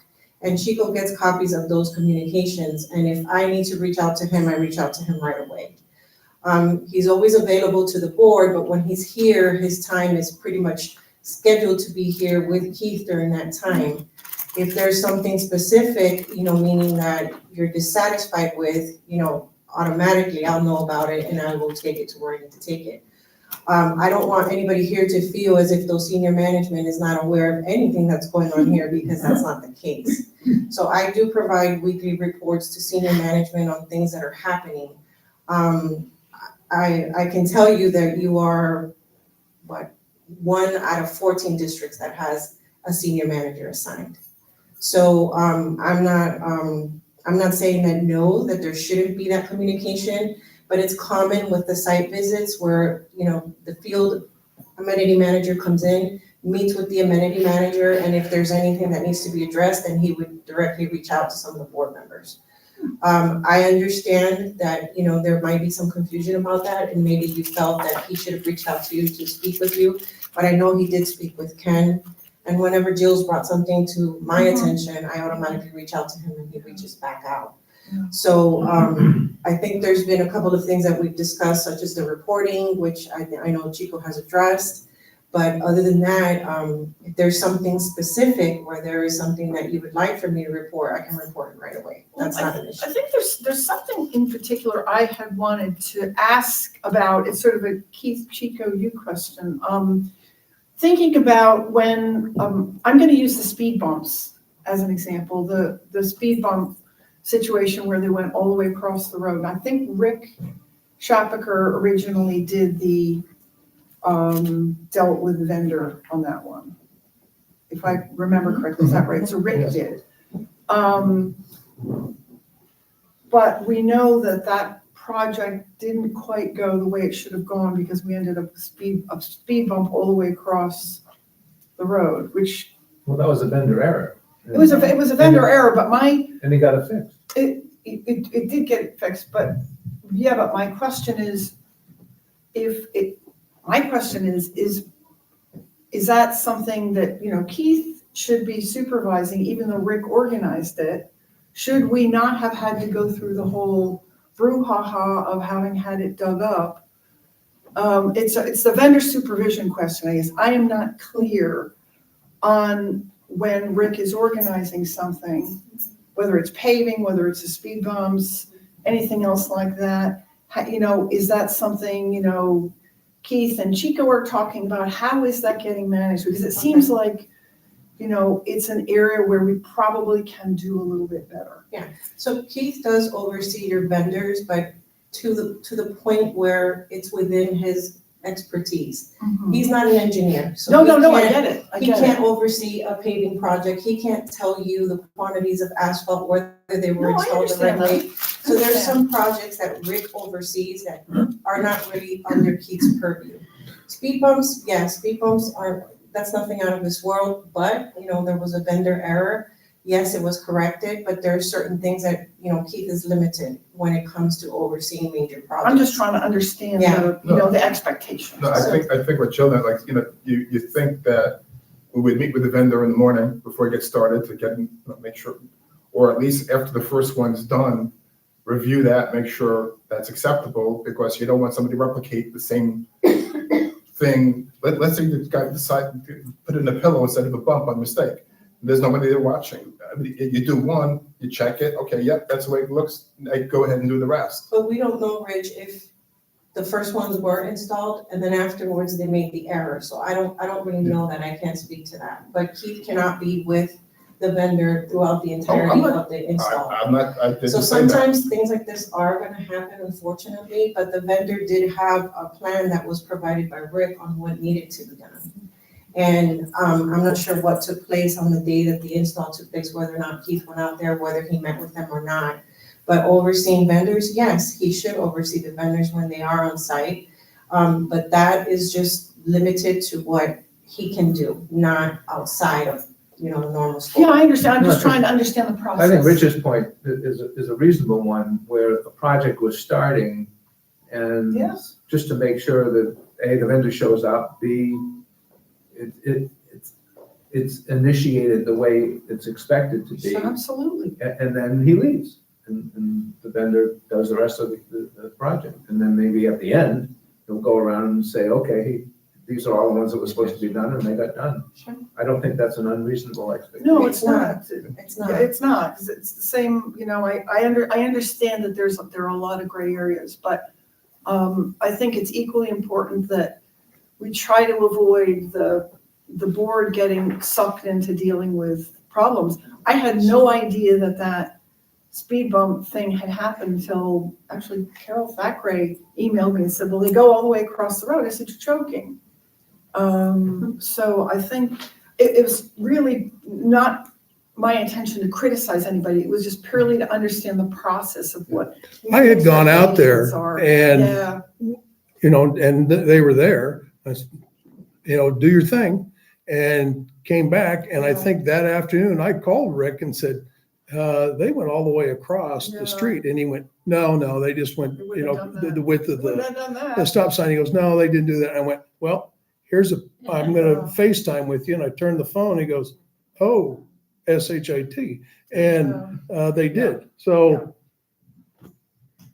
Yeah, but I'm saying, if we can catch those things early before you replicate the mistake. You wouldn't have been Yeah, able to. and I said, and it also, just as a resident point of view, not even against the CDD, I didn't know they were happening that day. So I drove my golf cart up Passaro. Up Veneto. I always stop at the stop signs, but I haven't stopped yet. I hit that speed bump. It was not white. It was not yellow. So I didn't know it was there. And, sun in my eyes, and my golf cart, my dog fell out of my golf cart. And I hit the roof of it. Residents, we need to know if things are happening, things like that, so people can be aware. If we're putting in stop signs, it's not gonna be marked for a couple of days. Be very careful. things of that nature. We just have to be a little bit more proactive in what we're doing. Yeah. We've had communications with Keith regarding the reporting.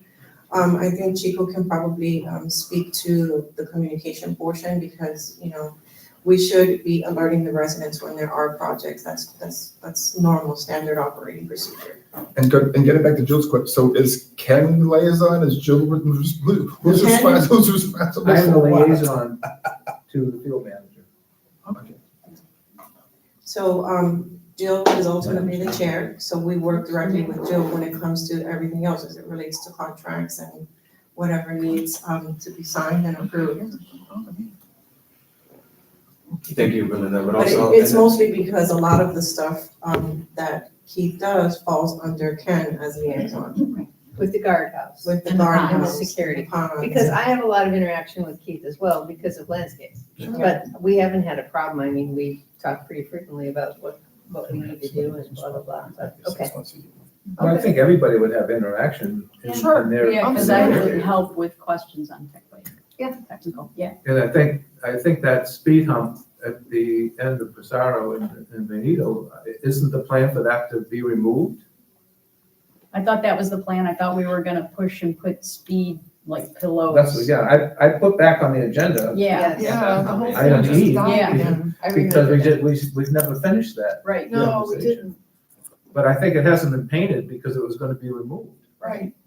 That one was gonna be removed and then we were gonna look at pushing it someplace near to the pond. On Benito. Weren't we getting a On plan of Pizarro. where to put stuff? I think your discussion was that you were going to have a discussion during the workshop on what location it was to be placed, Okay, if I recall I correctly. put it back because on the agenda. Well, we've got it on So- the agenda, so let's. Could we put let's that wait on the agenda that. for the next workshop then? Because I think we need to spend more time and Keith can bring in the map and we can look at where Yeah. the speed bumps. that works. So we've decided we do need agendas for the workshops. We talked about that this morning because we Yes. want to give more time to Greg to interact with us. So do we coordinate those agendas through you, Belinda? Yes, Thank Yeah. you. So that would be an agenda for next time. yes. But we would need the agenda items at the same time that we, Board agenda. or do the board agenda as well. So it'll go out with the tentative, and then when the tentative comes out, you can add stuff, and then the final will come out, and the workshop agenda will be posted with the final. So we can move business item E to the next workshop agenda, please. Okay. So, all right, so it's going to 126.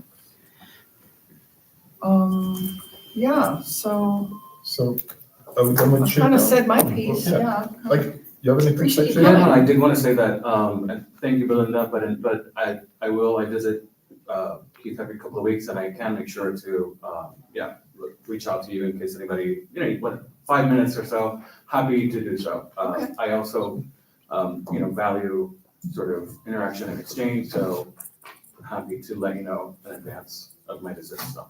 Okey-dokey. Thank you for having me. Thank you. Thanks for See you coming again down. soon. Thank Yeah, you're you. welcome. Thank you. Does anybody need a break before we move on? Yes, That'd be nice. that's a good time. All right, so we're gonna take a 10-minute break at 11:25. Oh. Pretty good. Yeah, I'm very happy.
the record at 11:33 a.m.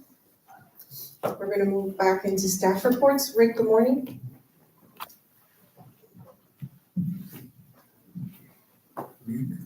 Good morning. The sidewalk repairs so far that Keith and Dan had identified, I think most of those are completed. I was talking to the vendor today and he thought most of those were completed. Don't know if you had a. We've marked chance some to more. Do some more? Yeah. Okay, Well, so you and I get together. The one in front of my house has been marked for 8 weeks now, and it's been marked for the third time, and it hasn't been done yet. Just to let you know. Okay, so you and I get together on that, because he said he still had a couple of the others, so obviously. And also, I was, I speak to people who live on the Santa Maria district. They were saying, Tim was here, he gave a list of all those things, and there's like sidewalks that are really bad, and one has like a hole in it that still have, so Santa Maria has never been marked. There's not one mark in all of Santa Maria, so I don't know if it was a mistake, I don't know what happened. What street is that on? Treviso. Treviso. So because you can't see it from the street, you have to actually walk it. He says, but there's one sidewalk that's got a big hole in it, and a couple others have like almost 3/4 inch gaps on it. So we just need to, as long as we're getting a guy here, let's make sure we get it all done once and get the price, keep prices down and get everybody safe. Well, I thought we were doing it in segments. I thought we had this broken down, so we were gonna do it in like 6 different segments or 8 different segments. Was the plan? I think that was the plan, is just, this section go throughout the community. Right. You were gonna do one a week. One, right? One area a week. Yeah, and we are. Okay. So maybe we just haven't gotten to I haven't got to Treviso It yet. hasn't been marked, but it hasn't been marked, so. I know, because he hasn't So been we there. I mean, haven't Padova hasn't been been there. marked. Oh, okay, all right, Yeah. okay. Yeah, I've got, yeah. Okay. Yeah, as soon as he gets them done, marked up, he gets them to me, then I could put them on the map and get the vendor out here to make this. How often will the vendor come to do a section? Because we are doing much smaller areas, some of the other vendors maybe look at this like, well, that's too small for me. Yeah. So I'm still trying to get at least 2 bids. But a lot of this stuff, the one vendor that has been coming out has been utilizing this as like fill-in work for him because it is kind of small and he could get most of it done when he comes out. So, the Keith also notified me of some curb damage. I didn't write down the address there, but I got it out there. So we're gonna to include that. Gutter. That too. I got it. The hydraulic, the oil spill, Keith notified me and I got my way in. I drove and, you can definitely follow exactly where they drove, where they ended up. Several years ago, we had a similar type thing with a golf course equipment. And what we did at that time, we sent them a notification just to notify them. I don't think we ever billed them for anything, but we absolutely put them on notice. In some of the other areas, when somebody was, I don't know if they were resodding their yard or doing something with the pool, but they had a massive spill. And we actually charged them. What we did, and we've done this probably at least a half a dozen times, we would see what the remaining life expectancy is of that particular area. We would quantify it and we would charge them half of the cost of the repair of the remaining life. And I think they've all paid. So I don't know how we're gonna do this. I was gonna say, how are we gonna do this? Because this is like almost probably a 2.5 mile stretch, right? It's from the entrance, Padova, Montalina, and then back up Veneto. Oh, yeah. It goes to Portofino Oh, it and does then go back. down Oh, Burkino yeah. as So well. it's, when I It's a talked to the resident. gentleman that, it was his vintage vet or something, I didn't know that those cars had that much oil or transmission fluid in them. I mean, because it was quite devastating. And he said, well, how did I said, we just followed it all the way around right into your garage. And he went, oh, I go, you have a considerable leak right out in front of your house. I need you to get that cleaned up and as best you can with a pressure washer with, I gave him immaculate exteriors, get a hold of them. And what happens with the rest of this, it will be brought up on Monday at the board meeting, and whatever the board decides, needs to happen. And how you go about cleaning that, it's like a lot of them. It's just been, over time, the sun will bleach it and be done. But it's, Well, when we had the golf course issue, the golf course had Immaculate come and clean it. Yeah. So. It didn't get it all, but it got enough so that within a couple of months, the sun had faded the rest of it. But it helped, and it probably helps release some of it out. I mean, I know you can't, they make these poultices that you can put down, but you can't leave it on the driveway, you can't leave it on the ground long enough for How it much, to happen. does anybody know how much it was for Immaculate to do that? The golf course did, I have no idea. So I think, They told me. my opinion is that we do the same with the resident then. We have him hire out Immaculate, that would Or Or somebody. We should hire. Yeah. be, we'll hire Yeah. Immaculate Yeah, and because then, you get and an then estimate. charge Yeah, him. because if Oh, the my POA, Okay. if the POA finds him, it doesn't, we're the ones responsible for the roads. We We get don't it. want him getting a vendor doing stuff. on Gotcha. our- Okay, well, in my opinion, I think that's what needs to happen, is we need to get that, and Adam, I don't know whether he pays for it or we consider splitting the cost, I don't Can know. we find out how much it is first? I think, wouldn't that, well, maybe not. I would like to know how much it would cost. Yeah, I'm sure. I guess I would like to know how much it would cost, but then I also have to ask myself, is it the responsibility of the rest of the residents to have to foot the bill for something like that? Yeah. That's just my thought. Do we know what trickled out is gonna damage the road, or is it cosmetic? That's the thing we really don't.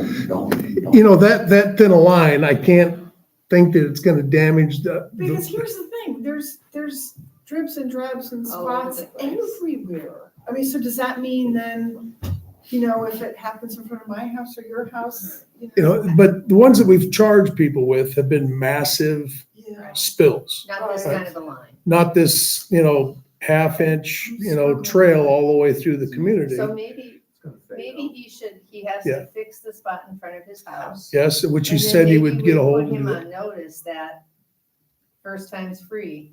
If this happens again and there's another line in the community, you will be on the hook. Do we know what it is? Did you ask him? That's Is it my brake question. fluid? Is Is it- it power steering Yeah, fluid? Is it right, transmission? Well, it's an old car, it's not power steering fluid. Why not? So I think it was before power steering. No, power steering was from the 50s. No, I think, was it Corvette or a Cadillac? Corvette. Oh, it was a Corvette. Corvette, oh, I So thought it was a it Cadillac. could be Oh, power steering. okay. It could be So- antifreeze, it could be. Right. Yeah, it could be oil. And that would help us determine if it was, Yeah. that's gonna be destructive to the roadway or not. If he obviously knows what it was. Well, he said when he saw the pressure light in his car start going down, so I'm assuming it was oil. Oil. And so if it's oil, yeah, I don't know how you go, charging somebody, it's cosmetic, and now the spots out in front of his house are pretty good size, so he's taking care of that right now. Okay. We gotta leave it at that. But we'll I think just, so too. But I like Yeah. your idea of putting him on notice. Put him on notice, he's gotta keep his vintage car in check. Yeah, Like, I'm good with Don't that. be dribbling. Okay, Or even go as far as to say we will be monitoring the spill, and if there's some long-term kind of a thing, we may come back to you. Just to put them on the notice. repave all the roads. Okay, other than that, that's all I had. I've got one, you had a couple of, when we first started, you had gone through the plate community and looked at signs. And I was walking my dog the other day, and like the sign at Portofino with Valenza is bad, but the sign of Valenza Loop and Valenza Court looks like something out of the 1812, Western movies, because you can't even read what street it is. So I don't know what we're doing about signs and streets, but I think we need to start looking at replacing some of Recollection those. of that, but I don't remember what we decided to do. Yeah, I don't Well, know. I'm ready to come out to do my annual if you want me to. I know there was some talk about getting Keith and Dan to maybe do some of that, but I am absolutely willing to come out to look at your streets, your signage, your striping, curbs, sidewalks. I mean, that's typically. Rick, what we're I gonna do. need an update on the paving. And the road roads, remaining yeah. lifespan, that's For the kind of what I reserve would study, do. which is coming up by January 26th, ideally. I mean, I don't know what Keith can do versus what you can do in charge. If you have to drive through the whole community anyway, or if you're not gonna charge us extra signs, that's great, but I think if we have a field manager and a field tech, in the course of a month, we can look at the street signs and make a determination. Are you talking about the actual name on Yeah, for the name, street? yeah. Or the signs, crosswalk or? No, the name, Stop sign. the street names, like I said, the street name of Valenza Loop and Valenza Court, you can't, if you did not know what street you were on, you would not be able to tell what street you were on. Okay. Oof. Okay. Is this the time of year, Rick, when we also do, well, it's really a sort of Ken question too, I guess, when we look at the pond banks and see if there's anything we need to do? Typically with the pond banks is on the SWIP mud recertification. Oh, it's just along those lines. I Correct. see, So okay. we have, I think, at least a dozen different SWIP mud permits. So as each of them come up, that's when That's the cycle. I see, okay. Look at all of this. But yeah, I know when I come out, I spend probably 4 hours-ish or so, and I could drive through everything, and I mark up everything, I record everything, and I put together the packages, signage, some of your street signs are 30-inch, some of them are 36, so, I measure all of them, so when the vendor knows exactly what size to buy and all that, so, and I could do that within the next couple weeks for sure. I mean, I don't know. He needs to look at the roadways. Yeah, if you're gonna be out here, we need to get I'm just trying to look way safe. Let's just get it done too. But yeah, you don't want something that looks like that, or you can't even read it. No, you can't, no, I'm looking up the street sign and it turns out, so the way the signs are made is, it looks like there's a white reflective material that has green plastic overlay that is then with the letters cut out so you can see the reflective. The green overlay is gone. The sign is white. Wow.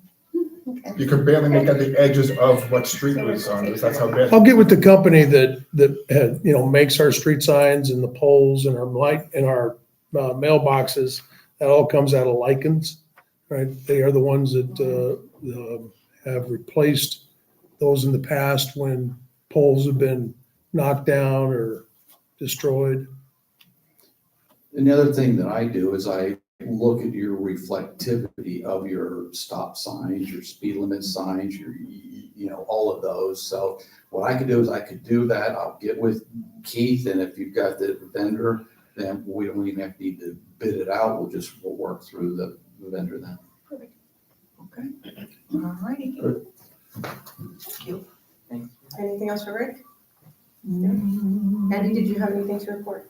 Yes, a few items. The first is I exchanged some emails with the chair about potentially doing the sunshine presentation for the committee members at January 26th. Is that something that we want to do? Does that take work? We're talking about 8:30, right, Joe? Yeah, I guess, the challenge is we always have a workshop, but I guess we can do it in parallel, right? We can. Could do two And separate rooms. we also know for the new committee member. Well, this is Yeah. this is mainly, anyone's welcome, of Right, course, but but for this the is new mainly geared members, towards yeah, the committee okay. members. Yeah, I think we need to. Does that work, the 26th? Yes, yeah. Okay. And I know, Belinda, you usually coordinate some sort of email out to the committee or something. I just had a question on the actual workshop. So none of you are gonna be attending? So, because you're gonna be holding a regular workshop outside of the sunshine? Or do you wanna just hold the sunshine law presentation at the onset of the regular meeting?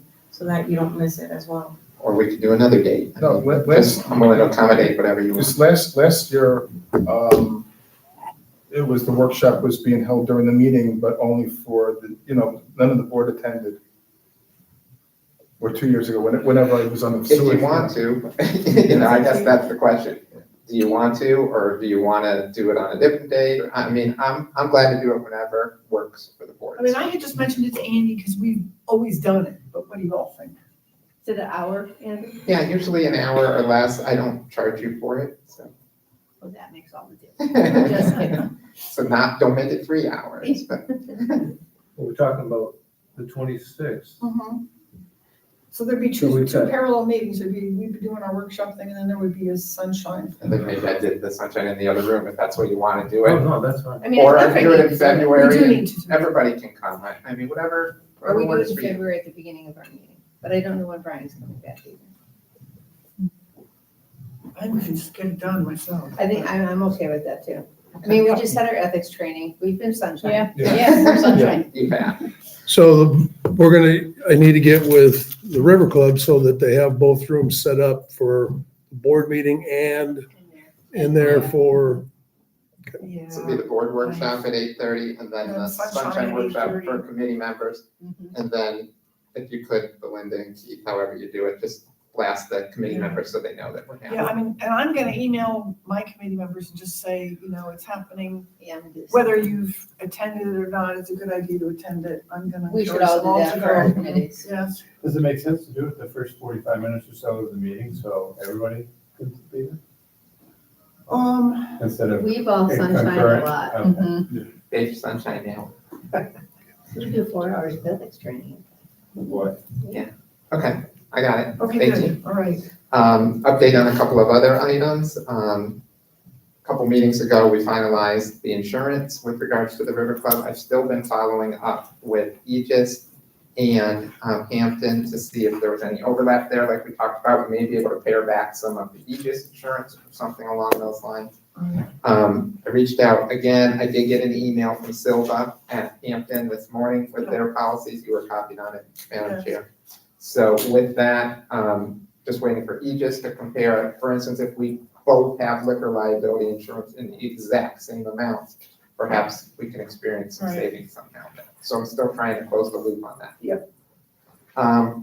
The final item is just an update on the Vesta issues. So Rich and I had an opportunity to meet with the litigation attorney, Mike Prohibney, on Friday, just a couple of days ago. And I think we had a good meeting. I learned a lot of information. Rich had his computer there in front of both me and Mike. We looked through information that had been put together. And I, ahead of the meeting, had sent our previous correspondence and the River Club Management Agreement to Mike Prohibney, so we had an opportunity to review those. So I think that we're in a good spot in terms of proceeding. His advice was to push back on their, hey, you got everything that you need, comments, and see what additional information we can get, and then go from there. And if we end up with getting zero information, we can talk about whether litigation is potentially necessary. He talked about when we are in litigation, being able to get what he called an IT break, where we can actually get into their computers and look at information which we think may be missing. And so I think we made good progress there. I think that we're ready for him, at least Rich and I are, and you can speak for yourself, of course, are ready to proceed with Mike doing some additional work. But before we gave him the total go-ahead, we just wanted to report back to the board. Yeah, and just so you know, I mean, I thought Mike was very good, and the direction I gave him was, we're not necessarily looking to spend money on legal issues, but we definitely need, first and foremost, we need to get our records, either electronic or hard, one way or another, in an organized format, so they're understandable and legible, so we know what we have.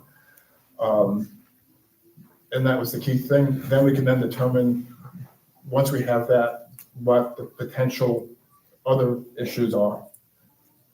Right now, it's just potential, we don't know. If we have the records, we can then look at that next step. So I said, I'm not looking to go crazy. He also doesn't think going to the DBPR will be beneficial. He says, because they feel between either criminal or civil, those are your options. We're not gonna get involved with something that you have other avenues at. If there's something that we're here when there's no other way to solve a problem, kind of mentality. So he didn't feel that was, you could try it and do it, but he says, don't expect much from that. Right, he was disappointed with any action he received from DBPR on these issues in the past. So we left it, and let's try to. And he has a lot of experience with this type of work, not necessarily for CDDs, although he's certainly familiar with CDDs, but he does a lot of work with HOAs that are transitioning from their management companies and getting records, and sometimes if there's nefarious activity, et cetera. And since we haven't had any luck, I mean, you sent how many letters to them asking for He thinks he'll have records some more luck. that, you know, His feeling was also, he sends the letter, if that doesn't work, then you file a suit, then the judge intervenes. So he said, so give it one more shot, then you file a suit, then you do discovery, and on the discovery, it's not us fighting, it's not him fighting, it's not Andy fighting, it's the judge saying, and then if the judge doesn't say, they still don't cooperate, then you get that IT break. Or sanctions from the court.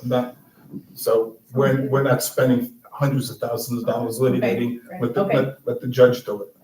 Okay.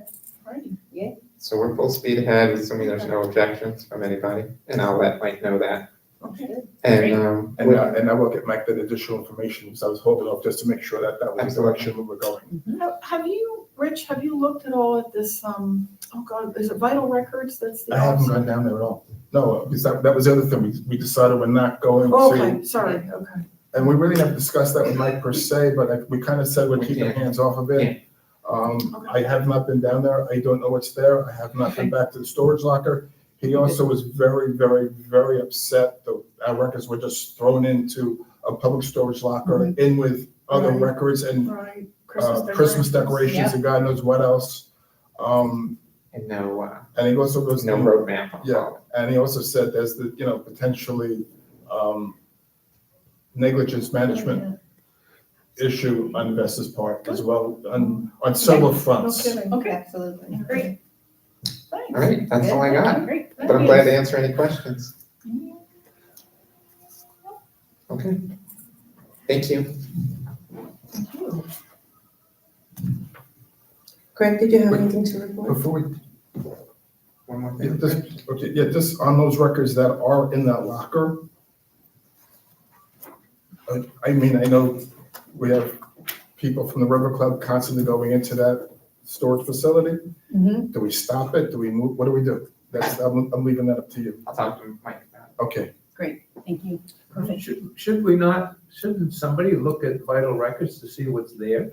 I mean, I can, but we said. No, I don't mean one of us, but Who? maybe it's empty. For the attorney. No, it's not empty. There's this, I called them up. They said, I forget what the number was. There's like 300 boxes of stuff there in like the total of the square footage and the number of boxes. I don't remember what it Denise was. Payton used to send stuff down. But it was there, remember? significant. Now, it may all be pre-Vesta stuff. It may be all old Icon stuff. Because Icon, I mean, they were based down there. Yeah. So it might, Yes. so that's what it might be. I just don't know. How long do we have to keep records? 7 years? 7, yeah. Well, no, it depends. It depends, actually, with CDD, it depends on what the subject is. Like bond documents, you have to keep forever.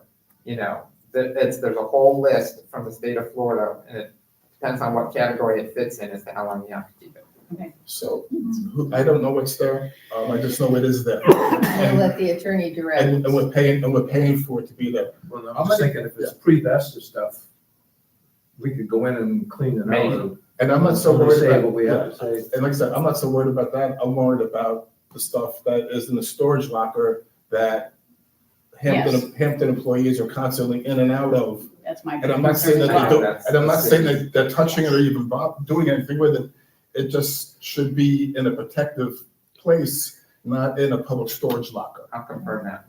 there's a process involved when disposing of documents. Well, when I get talking about disposal, I'm talking about taking them out of there and moving it to some, into I know a that, secure but I'm just location. telling you that if you decide to discard documents in the future, Right, you don't there's, just put it in the dumpster. yeah, there's a process. Okay, Thank you. thank you.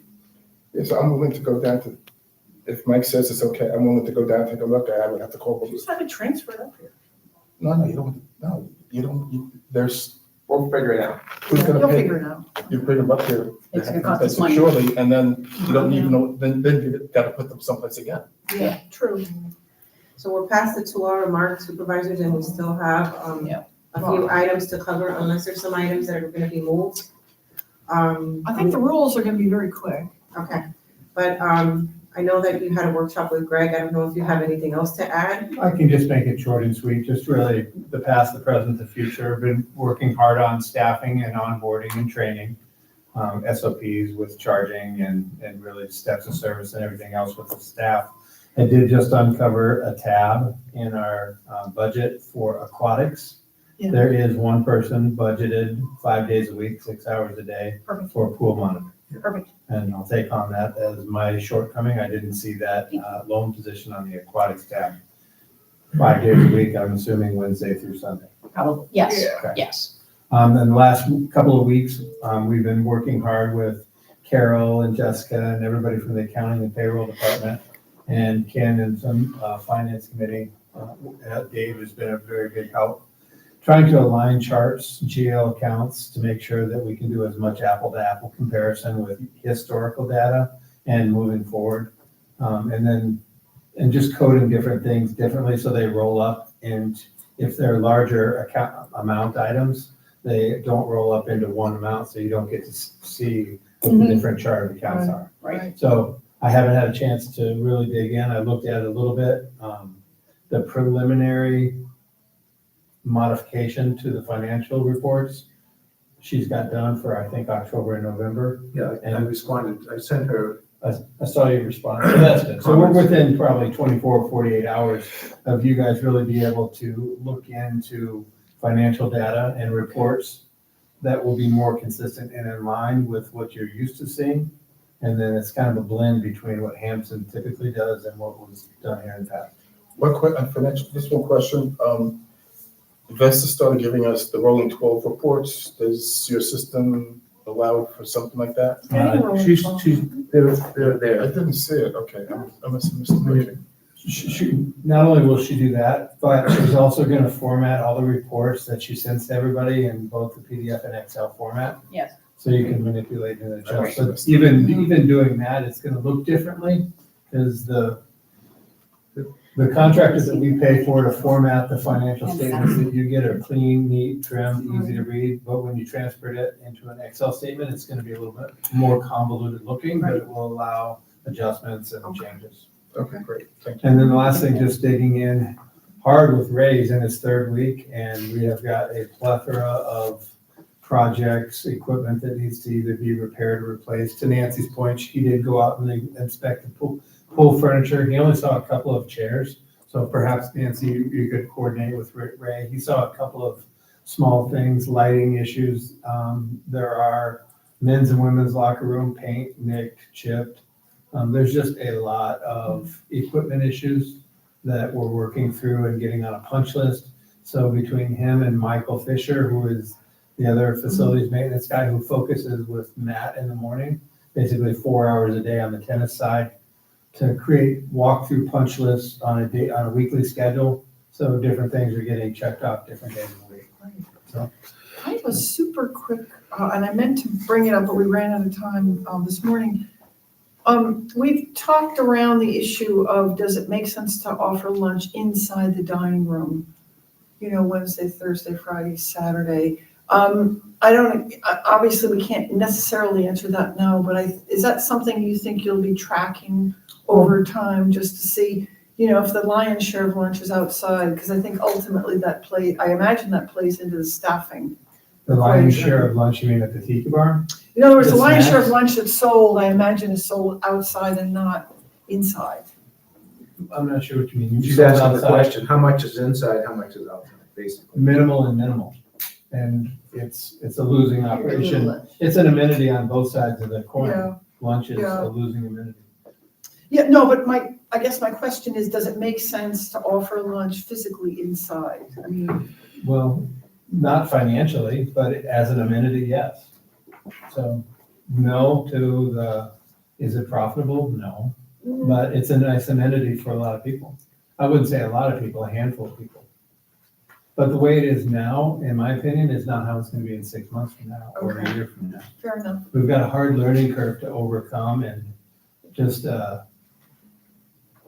the obstacles and challenges of the place not being managed well, or consistency and quality of food and service hasn't always been there. Yeah, sure.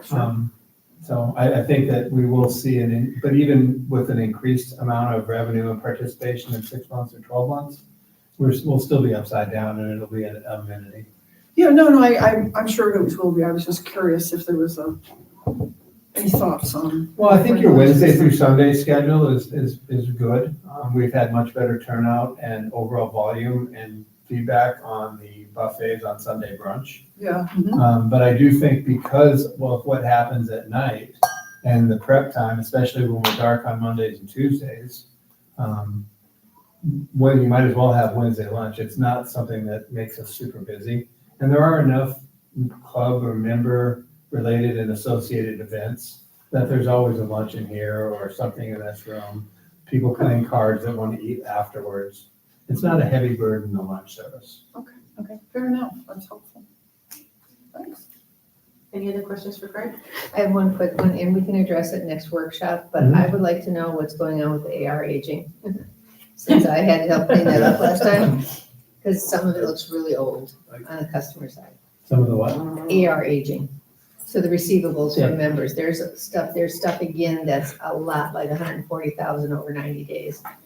I worked with the last management to clean that up, and I'm worried that it's getting out of control. So can you be prepared to talk about that next time? Of course. Thank you. I made that comment to Carol. Yeah, I had a few questions, but that one was my biggest question. Can I make the comment that if people are in arrears again, that they get shut off? Oh, we have policy, don't we? It's part of the letters I sent out, so I sent letters that say I that. would start getting these people, letters out and shut off. So I just don't know if it's accurate or if they're still working through I it. don't think it's accurate. That's what I wanna know. That's, But it's bigger and deeper than just AR, it's also AP.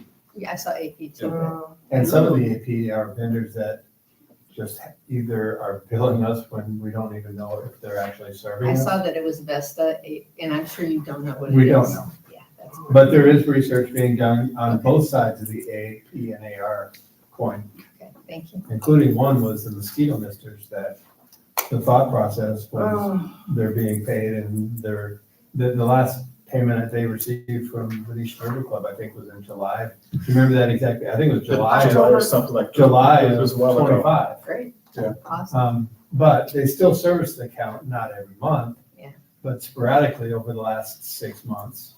So there's just a lot of cleaning up of what was done. And the contract for this too was actually signed in 24. January of 24. Yeah, well, we replaced them all. Yeah. Except for not all of them, because there was a whole section that was left out for a future herb garden. Well, that was last. Not kidding. No, that was, Oh, yeah, that I heard that was they still wanted to do an They oak also garden. wanted to do there. an herb garden So, back here. so the line got cut and he didn't want to get it, Yeah. he dididn't want it replaced. So digging through accounts receivable and accounts payable, They were also back here for a great long. but he did cut off the pool misters too. Yeah. There's one whole row that's along a fence that has no supply line that runs to it. The misters are there, but there's no supply. Great. It was Just cut. digging in, so I, Awesome.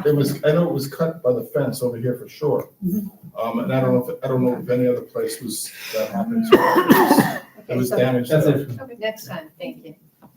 Thank you. Keith, do you have anything to report? Yes. As you saw, as coming in and out, you can see stop signs on the gate arms. Talking with staff up there, they're seeing some slowdown, and hopefully that's going to continue with those signs. And then down Laurel Road, we've put out 10 more no trespassing signs, and so that's it's never really stopped anybody before. I think but they're there so that it does make it easier when we do call PD to come out and, well, it says no trespassing. So, it's trespassing. So that going forward, we'll make sure that patrol, is up on what to do with trespassers and those type of things. I was talking with Andrew there we're talking about flowers and putting new flowers out and different things. And over the years, the banks or these beds have so much mulch in it. Mhm. I think we need to really take a look at going through the community and taking it down. We lose a lot of it because it's mounded, and when it rains, it runs off into the gutters so we're losing a lot of it when it should be lower. And I don't know what that price tag would be, but it's something that I think we need to probably take a look. It's 20 years of mulch on top of some of that stuff, and so it really needs to get down where it's below the curb and it can stay there, and I think it'll last a lot longer once we do that, rather than it just being washed away. I can start looking for somebody to do that, get us some bids on that avenue.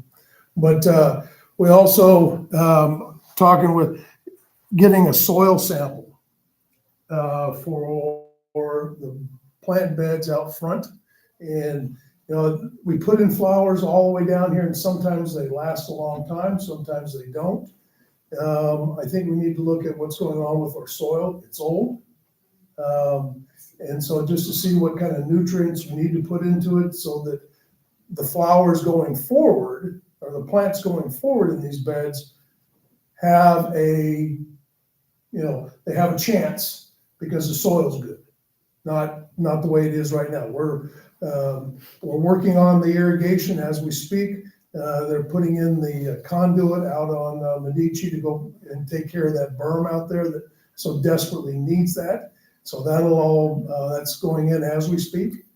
And electric will be up on that probably by Wednesday.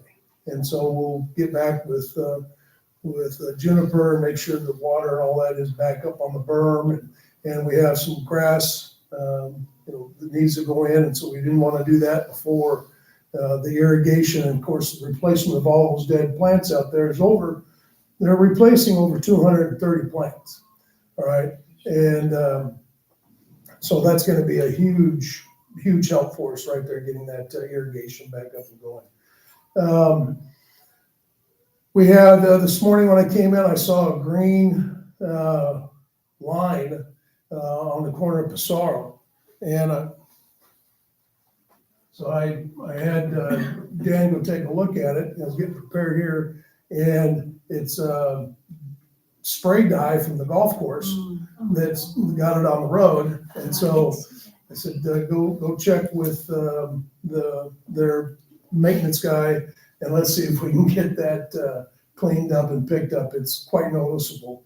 I guess they're spraying the course or the greens. Green. Yeah. Greens. Yeah. There was a mess across Benito too. Mhm. Yeah. So it doesn't look the best. Hopefully it won't stain and it comes up easy. I know that it comes up when my golf ball rolls across it. Can't get it off your shoes. No. So hopefully we can get on that before it gets any deeper into the.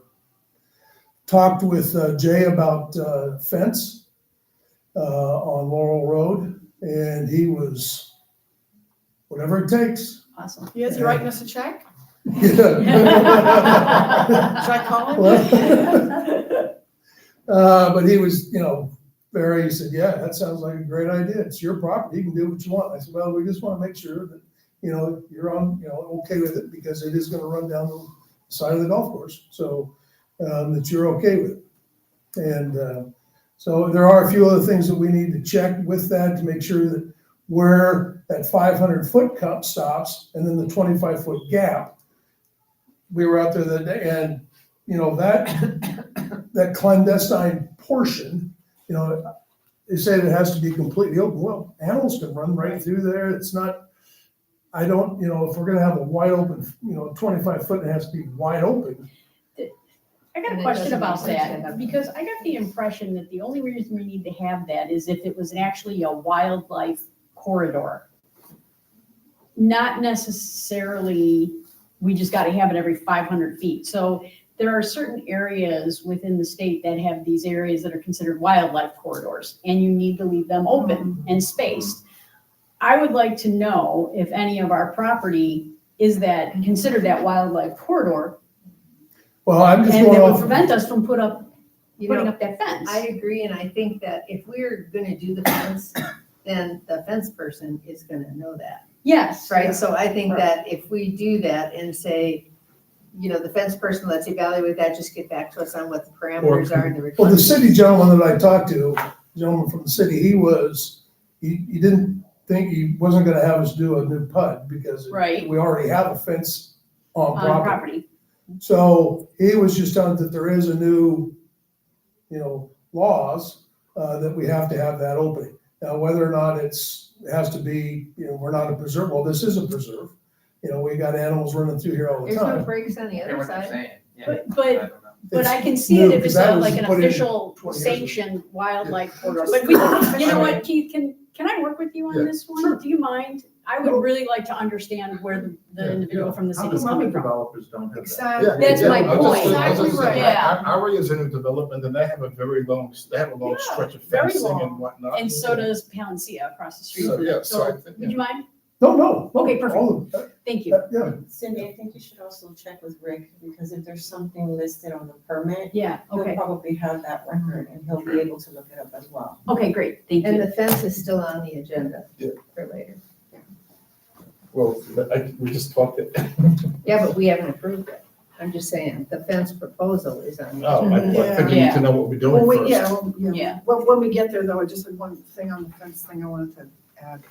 I wanted to ask you, Keith, a quick question. I had an email from Dr. Dukes and like he and I are both still getting occasionally phantom arrivals, so-and-so has arrived. And it's like, okay. Do we There's a get to couple- pulse there's still a why cou- that's happening? No, You get it too? just one, it's always my daughter.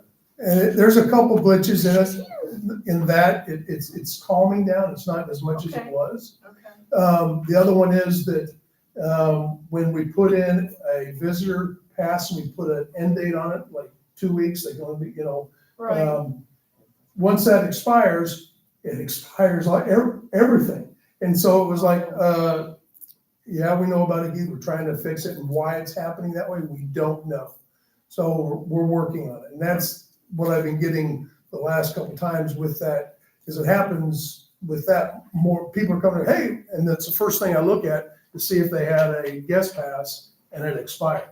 And if it does, I take the guest passes out, and then I have to re-put in So those you're people saying again. like if 5 people have the same handyman, for example, who comes from outside the community, the first expiry in any of the 5 households' records makes it expire for everybody. Is that what you're saying? No, if somebody comes in and they on a guest pass, their daughter, son-in-law is here, we give them a guest pass and it has an expiration date on it. Right.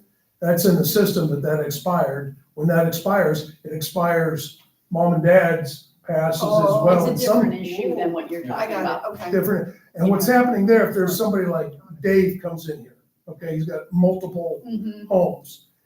He'll say, I'm going to, he doesn't have to anymore because he has a vendor pass. Right. But some vendors don't have a pass. Right. Okay? And it'll just come up, that license plate will come up, and the guards are clicking on it, and it's sending a message to, or your daughter's here, or they may not capture all of that license plate, but there's a portion of it that is being read and pushing out to the homeowner. So, yeah, there's some glitch in there that they're trying to figure out. The other thing, when Barbara was talking about wet check this morning, she came to me and said, let's go with the 2 minutes.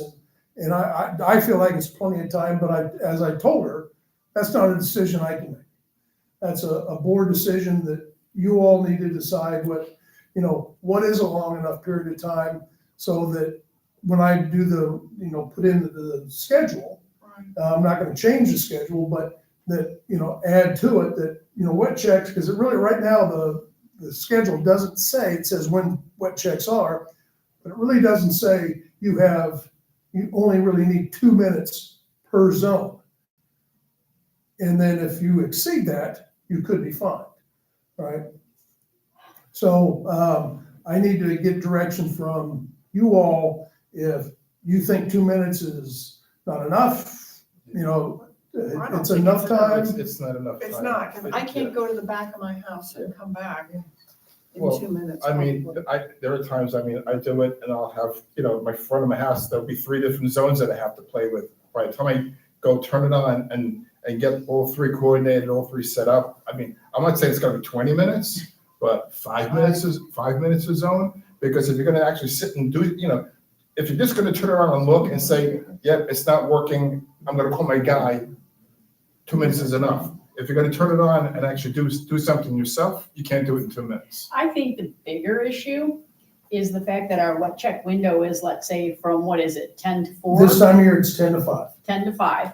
I think that bigger issue is not the people that are really doing wet checks, but it's the people that are turning on their systems. Like, I know a handful of people down Montaluna that just turn on their systems and let it run. Oh, there has been a POA member that's going up to some of these habitual offenders and knocking on their door going, no. So can we anyway shorten that period of time?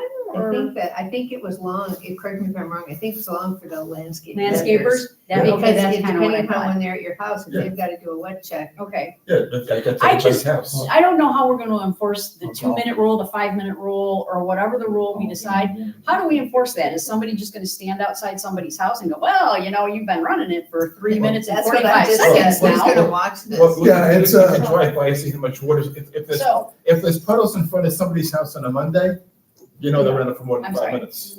Belinda's got the answer. No, so supervisors, I would suggest you add this as an agenda Yeah, item yeah. because there's just so many intricacies with this that you're gonna need more time to discuss it. Okay. I would suggest that, and then I would, maybe Juniper can give some guidelines on, what they feel is adequate.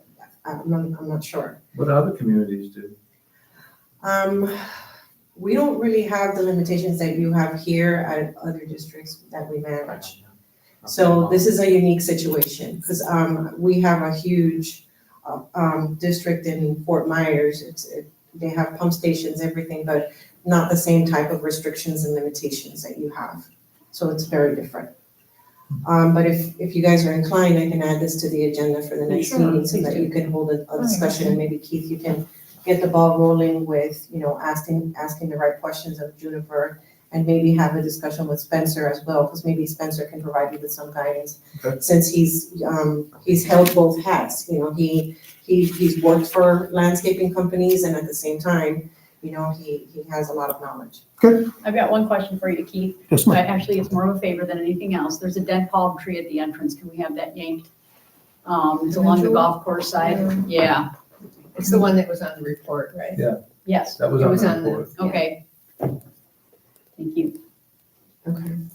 So, for the January 26th meeting, typically when we have the 2 meetings a month, we're always tight on the tentative agenda because we don't have enough time. So this week, we would need all of your items for your workshop, and we would need anything you want to add to the agenda so that when Zach sends it out, we're going to combine both into one. So if you could send those, we would really appreciate it. I did have a recommendation because our meetings run very, very long. Andy and I have a district in Fort Myers where we implemented something a little different. The staff reports are different. For example, the district engineer submits his staff report in writing.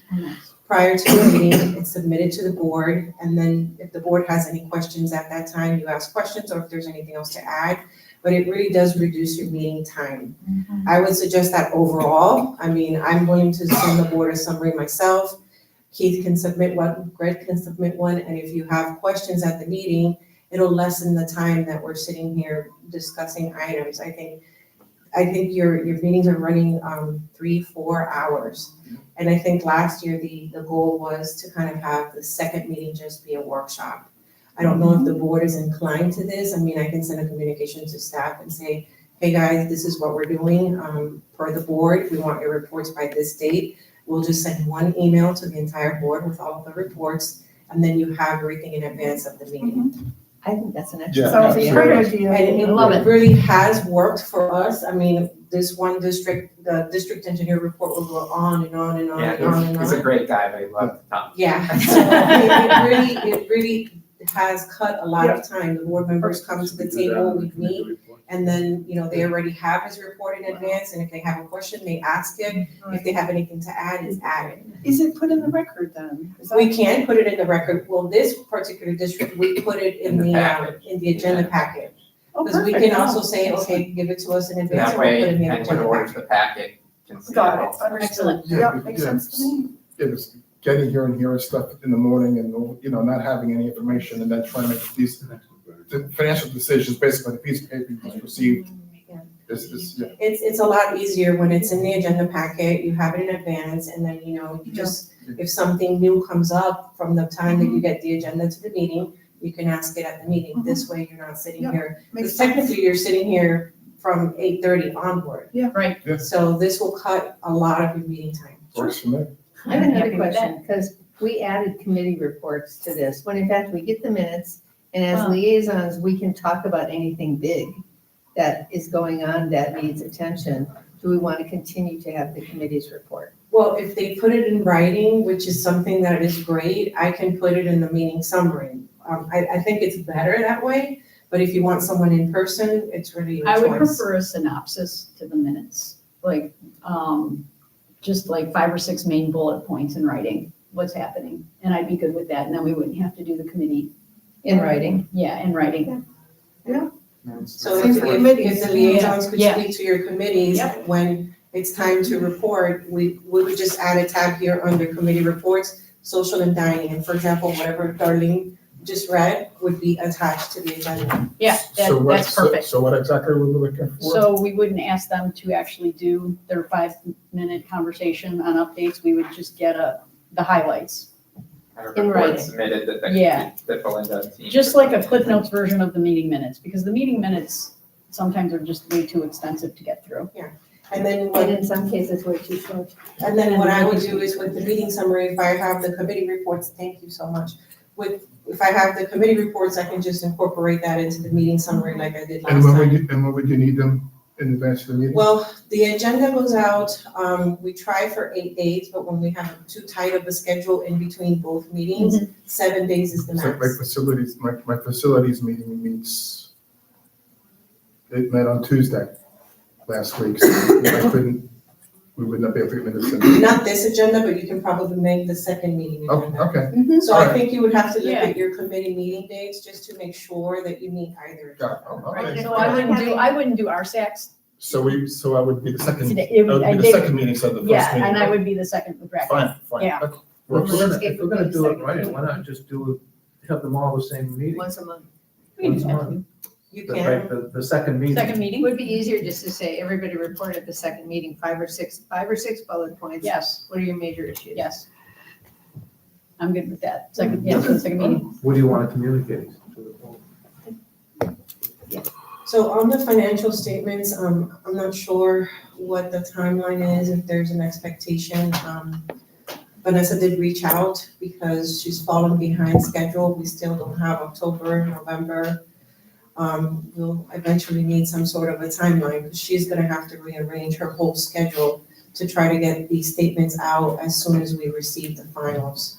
So, if somebody could please let us know as soon as you know. Yeah, they're close. Greg and I spent 2 hours the other day with Carol on the phone, going through them all. She made a whole bunch of changes, sent them late Friday. I went through them over the weekend, commented back to her yesterday. I think she can turn it around fairly quickly. I saw your question regarding the payroll. I think Vanessa's in a meeting, but I did reach out to her via Teams to see if she had seen your email. So as soon as, I hear from her, I'll let her know. Oh, the one I sent to Vanessa? Mhm. Yeah, she'll get back to me. Okay. So hopefully, they're gonna reissue October, a lot of the numbers changed. Some of the numbers changed. And then we got a preliminary November, so I think you'll get October, November probably at one time. Okay. This week, I would imagine. Okay, because I'll have to let her know so that she can schedule herself, because she's gonna have to turn it around. She'll probably start, finish October and then work on November, but I don't know what the timeline will be, depending on her schedule. And I don't think, I asked Carol, but I don't think they're doing any reconciliation yet of the due to, due from, in requesting reimbursements or any of that. And then on the balance sheet, they started putting fixed assets on the River Club balance sheet, and I tried to explain to her that's not how it works. Okay. Suggested they talk to Vanessa, Okay. so they can work back and forth. Okay. And then, I know it feels like we just went through this process, but we're gonna be restarting our budget process again. So, our FC department is already working on the budget worksheets. Okay, So once that's done, then obviously I will distribute information so that we can all get started. And then in the coming months, we'll have to schedule workshops. I know you wanna have a workshop with Hampton in April. So there's a lot of conversations to be had. So now is the time to start thinking about the budgets, line items that you want to add, line items that, we need to either remove or increase. But that's in progress. And that's all I had. Any questions for me? Where did we get to with the deficiency letter for LMP? Oh, okay, well, I did send the second, notice, and then, I did receive a response from LNP. Somehow between the move, they had some sort of a disconnect, meaning the move, LNP, Juniper, account manager. So they did send me, a response, which I'll forward to the board. Now that Spencer is on board, if you check Spencer's report, it's pretty extensive. A lot of the stuff that was on the reports when we sent the deficiency notice has been addressed. I wanted to give Spencer the opportunity to start with Juniper so that the reports now reflect whatever we're finding currently because of the time frame between the change in both companies and account managers. So they are committed, according to what they've said, to addressing all of the deficiencies when they're noted. Spencer's sending them the reports, and they have, I believe it's 7 days to respond to the report. So I'll check with Spencer before the next meeting, just to be sure that they have submitted a response. Because they are not just supposed to submit a response if Spencer requests specific proposals for items to be replaced or, or done, they're supposed to submit them at the same time with the report. Okay. So, I was a little surprised with the response. Well, we kind of got the letter, but we didn't get the letter. But according to them, it has to do, because I think they were moving offices at the same time as well. So they did respond. I'll send everybody a copy so that you have it for your record. Thank you.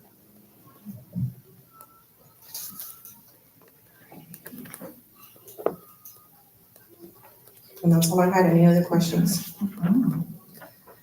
All right, so I placed item number A1, A2, and A3 under the continued landscape meeting because I thought that you would want to discuss this with the landscaping committee, but A1 is done.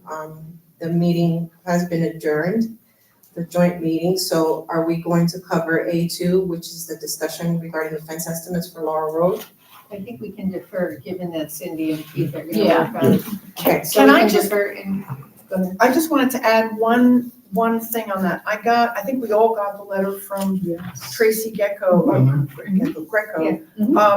And I wanted to, she asked me if we could append it to the record. I wasn't sure if we should do it during public comment or during this item, but can we append the email that she sent to the board for the record. And I think it's especially important because you probably noticed it says it's not just from her, it's from, on behalf of the Santa Maria Homeowners Association. So I will pass that off to you. Great, thank you. And then on 3, we can also defer that to the next meeting so that landscape can discuss it next. Did anybody, I usually answer Nancy or Tracy several times in previous emails. I did not respond to I this. did, I did not respond to this one I either. Because Yeah. I did respond. Oh, you did? Okay. And I okay, also good. responded. Yeah, because Okay. I let her know. Because I felt this was getting a little bit above and beyond. I'm not the landscape nor the chair, so I thought this. I just responded to it because I know. This is a so- bigger, okay. Yeah. Okay. So Cheryl, for 3, we're moving to the next meeting or we're holding on? 3, we can defer to the next meeting. Are we getting additional bids? We talked about that. Yes, yeah, because we wanted to get additional bids, yes, and we got one, but it was late, it didn't get in the packet, so we'll wait till next time. You talking about the sod? So now we have the continued public hearing to consider the adoption of the amended district rules for use of the riverfront facilities. At this time, we would need a motion to open the continued public hearing. I make that motion. Is there a second? I'll second. Yeah. All those in favor, please state aye. Aye. Right.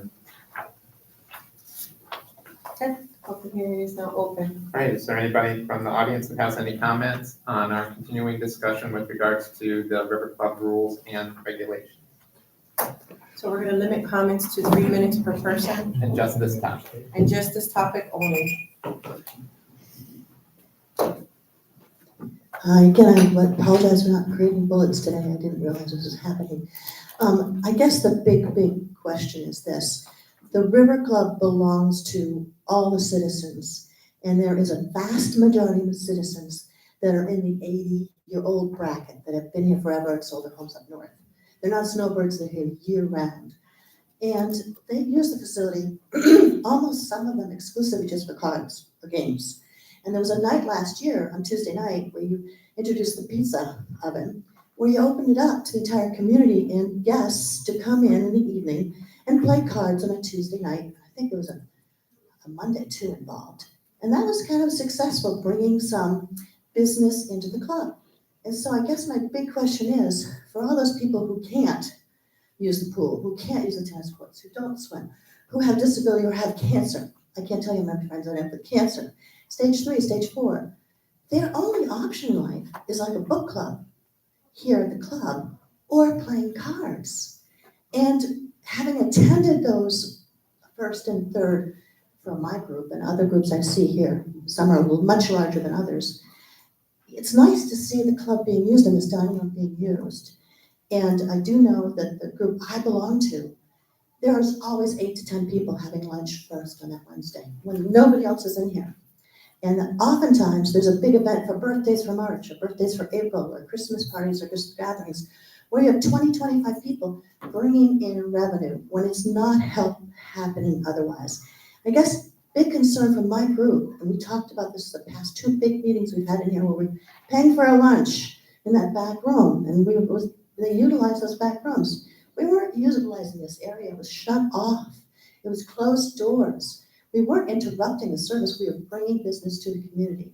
And oftentimes that involves bringing in somebody who lived here formally, but paid for that lunch and the gratuity and all the rest of it. And who's making this decision? Is the new management company that came in here and said, we don't have enough staff, we want to take care of people by the pool.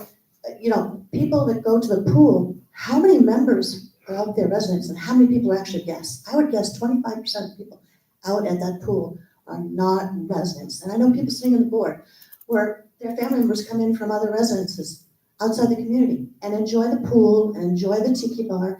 And what is the difference? Having a really hard time understanding this with people that are disabled, people who have been out of commission 6, 8, 12 weeks or longer from surgical procedures that happen at our age, why this is happening. Because it's really upsetting a lot of people that are in their 80s. I know 90-year-olds that are doing this. They come in to play cards. And every gated community I've talked with, I play golf, they all have that. They have the cards whenever they want. So thank you. Thank you. Hi, I just want to reiterate kind of what she said also, that what is the difference of having the people out of the pool as your guests or bringing them to play cards and be part of it. I belong to 3 different groups. We do bocce, we come in and we use the facilities. We stay for dinner, we have drinks. We play mahjong on Friday, go to the bar, we use the facilities and we stay. If you cut off our times and we're not playing cards here Wednesday, Thursday, Friday, when the dining is open, you're not gonna have our incidental business that we're already here, so let's do it. If you're pushing everybody off, then who's gonna come in to have lunch? Like she said, Wednesday, when we have 8 to 10 people, there is no other dining people, and I know the goal is to bring in more people. If it was full and you needed this room instead of playing cards, that would be totally different. But until we get the dining room full, that's what these 2 meeting rooms are for, is to have us to play games. And again, I don't go to the tennis courts, I don't do the pickleball because I physically cannot do that kind of stuff. So I like to come to the club 3 days a week. And if you push us to Monday, Tuesday, then I have to choose which activities. And so I'm sure other ones will be the same way. They'd have to choose which activities. And I love all the different people. Between the 3 groups, I've met 50 people with their spouses. That's another 30 people.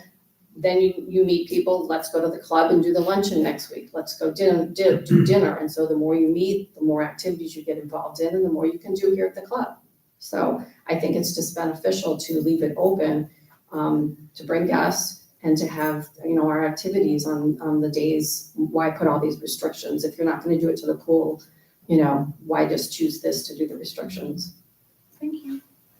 Thank you. I just have one question. Was these changes to the rules, was this sent out to the community in an e-blast? Yes. Many times. This one, with all the changes? Yes. Yes. It was in the, Yeah, it's been in for months. Yes. Yeah, I'm sorry. it's been in the for agenda. months.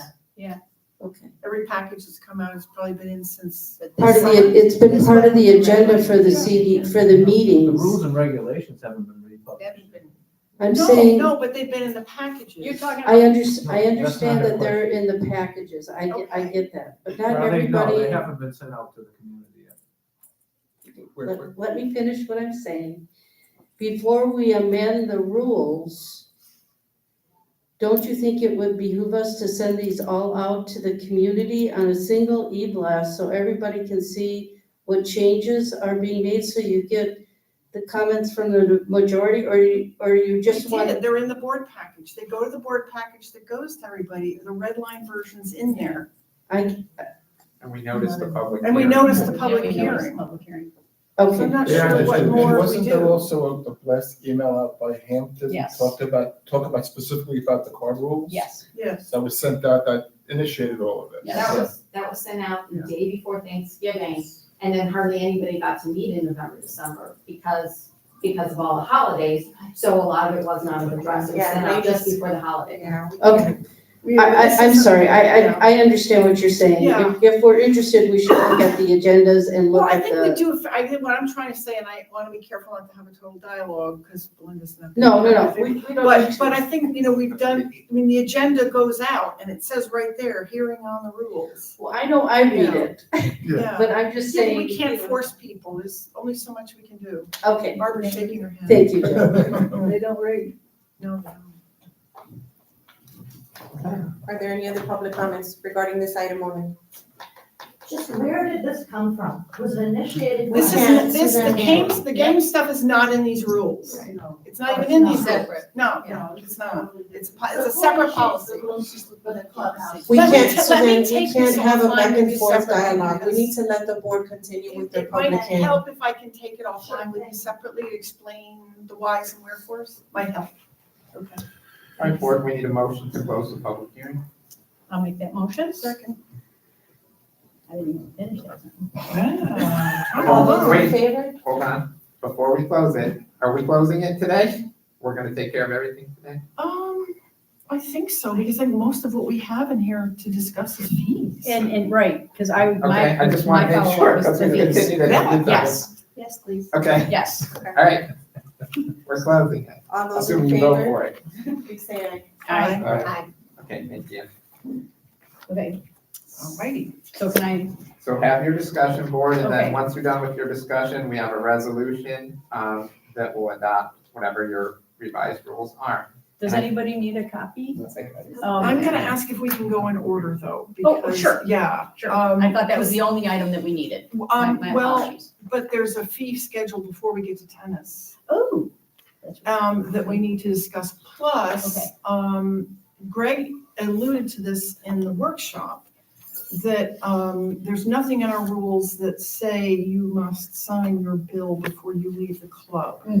So, he and I chatted about adding this in. Now, of course, what I this. don't think so. I'm sorry, I I don't think it belongs in the rules. I don't think it belongs in the rules because it is procedural. I don't agree. think It's it's SOP. necessary. Like asking for your number card Okay.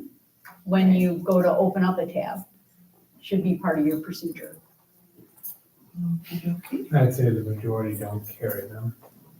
We can do that if you want to present. It's up that. to you.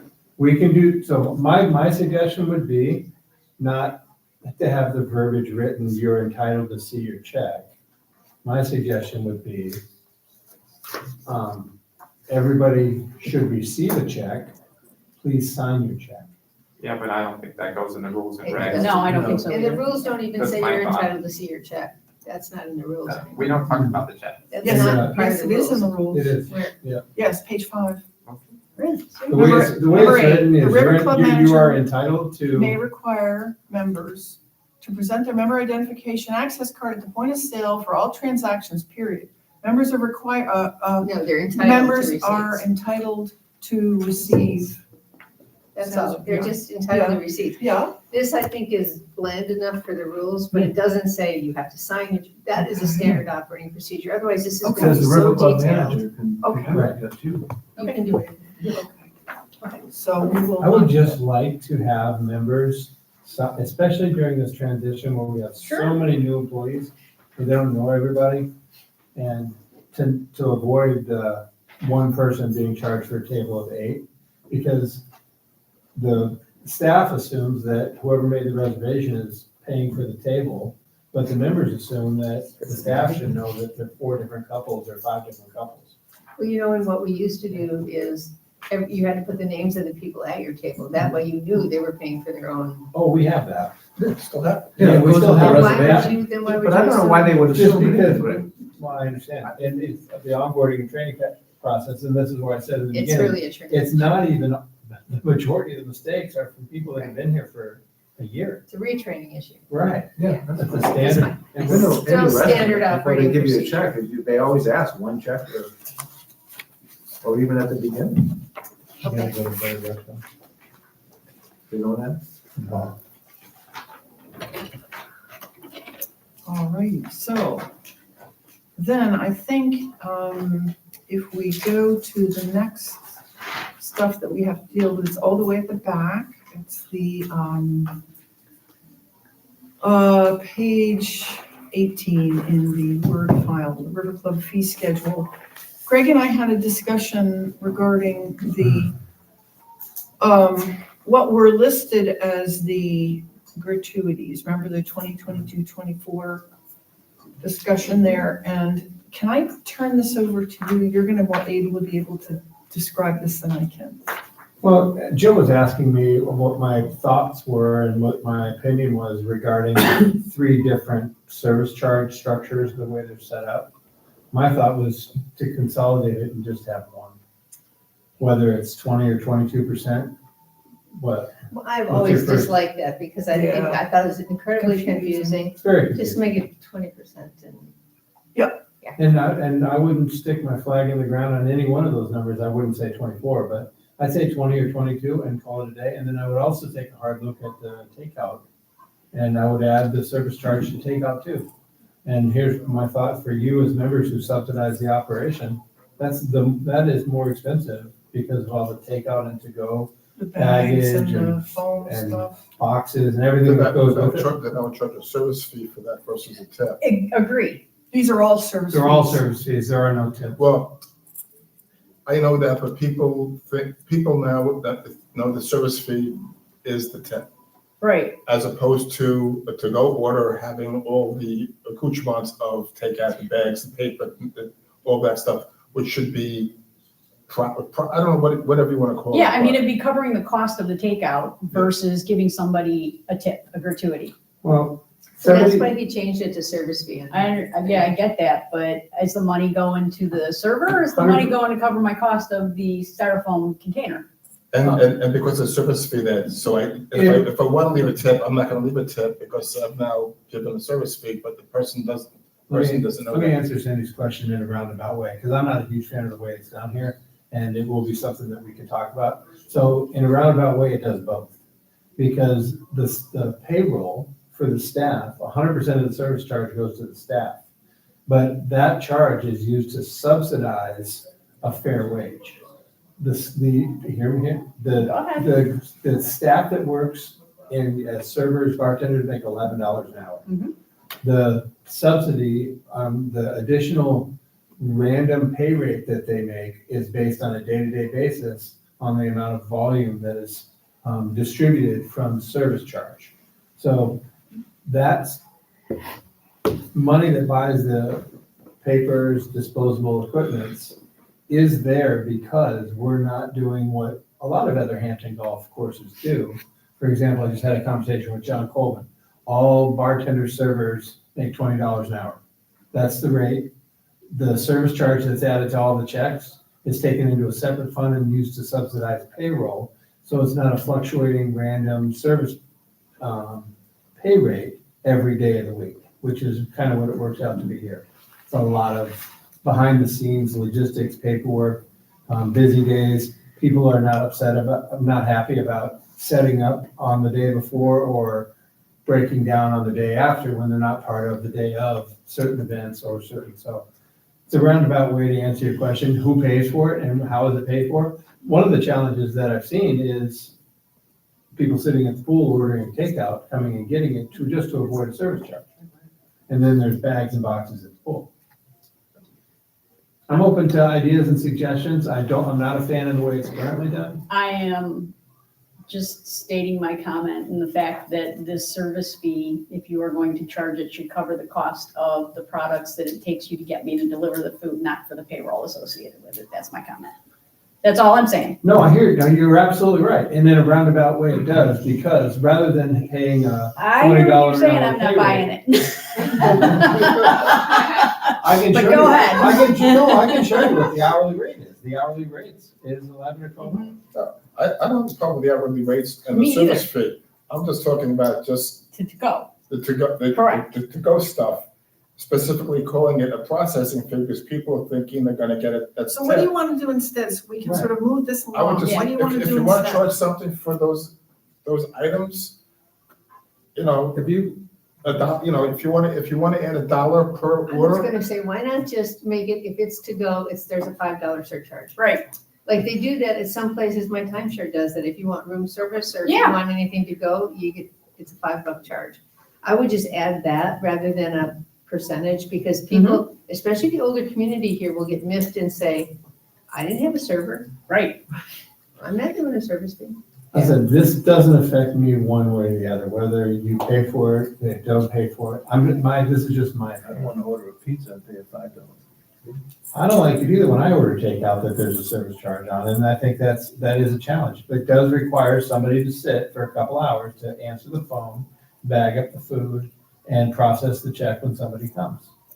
That can be excluded or included, makes no difference to me. I'm just telling you the way it is now and how people are beating the system. Who gets a gratuity on it to go order? there is no gratuity right now. There is no gratuity, But that, What's added? all service fees are used to subsidize payroll, which is a varying, fluctuating rate on a daily basis based on the volume. So my club up north, I never realized this until a year or two ago, has an 18% gratuity. Apparently 15% goes to the service staff and 3% stays with the facility to cover facility costs, to go, whatever. Yep. I've Is seen that. is that fairly common? It is fairly common. There's as many ways to do it. Some retain 2%. I can tell you Hampton retains 0. It's a complete pass-through on the service charge.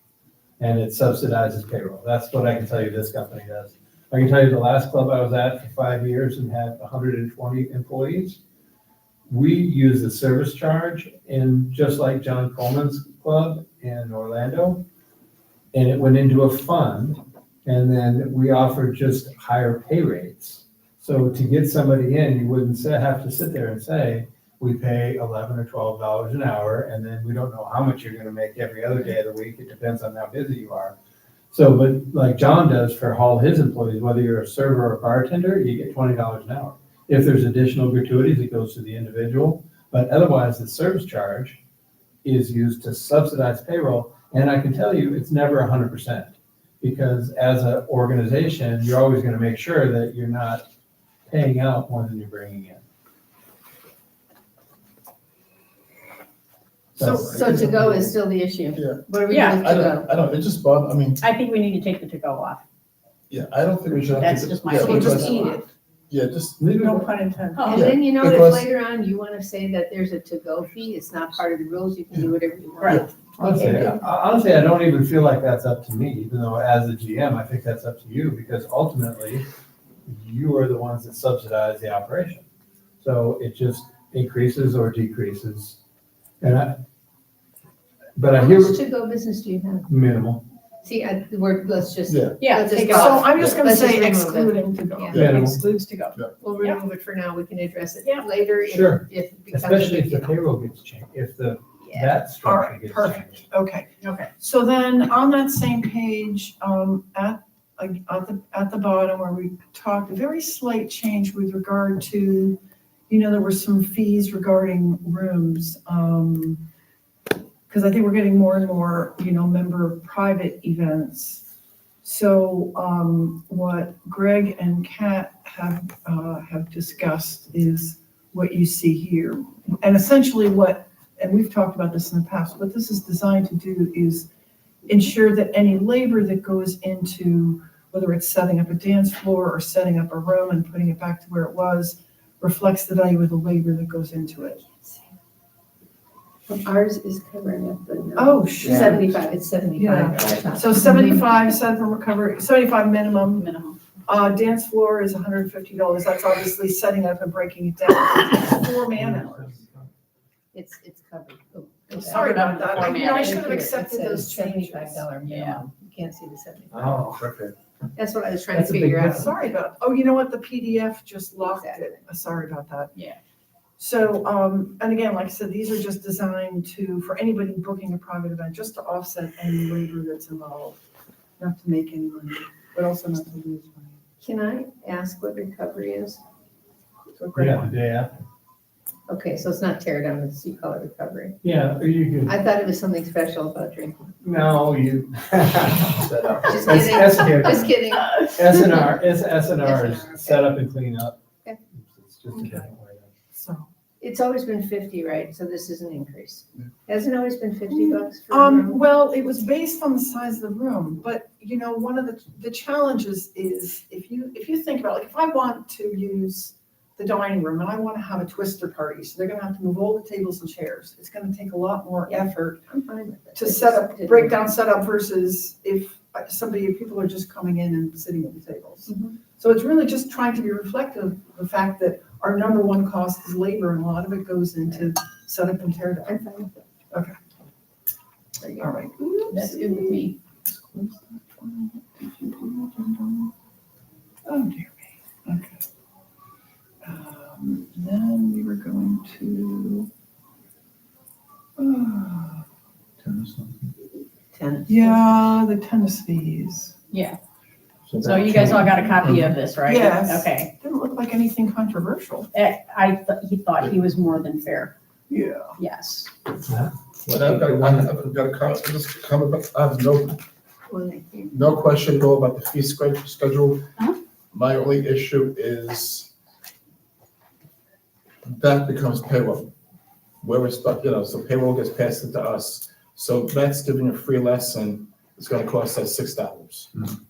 It's a 90-10 split. Oh, it's a 90-10 split. Oh, perfect, then we're covered on. Covers PT and B. Okay, I did not know that because previously it was all in on. Oh, Okay, then that covers payroll expenses, perfect. Done, that was easy. So I've been asked by the racket sports if we can take a look at the terminology that we use for the ball machine rule.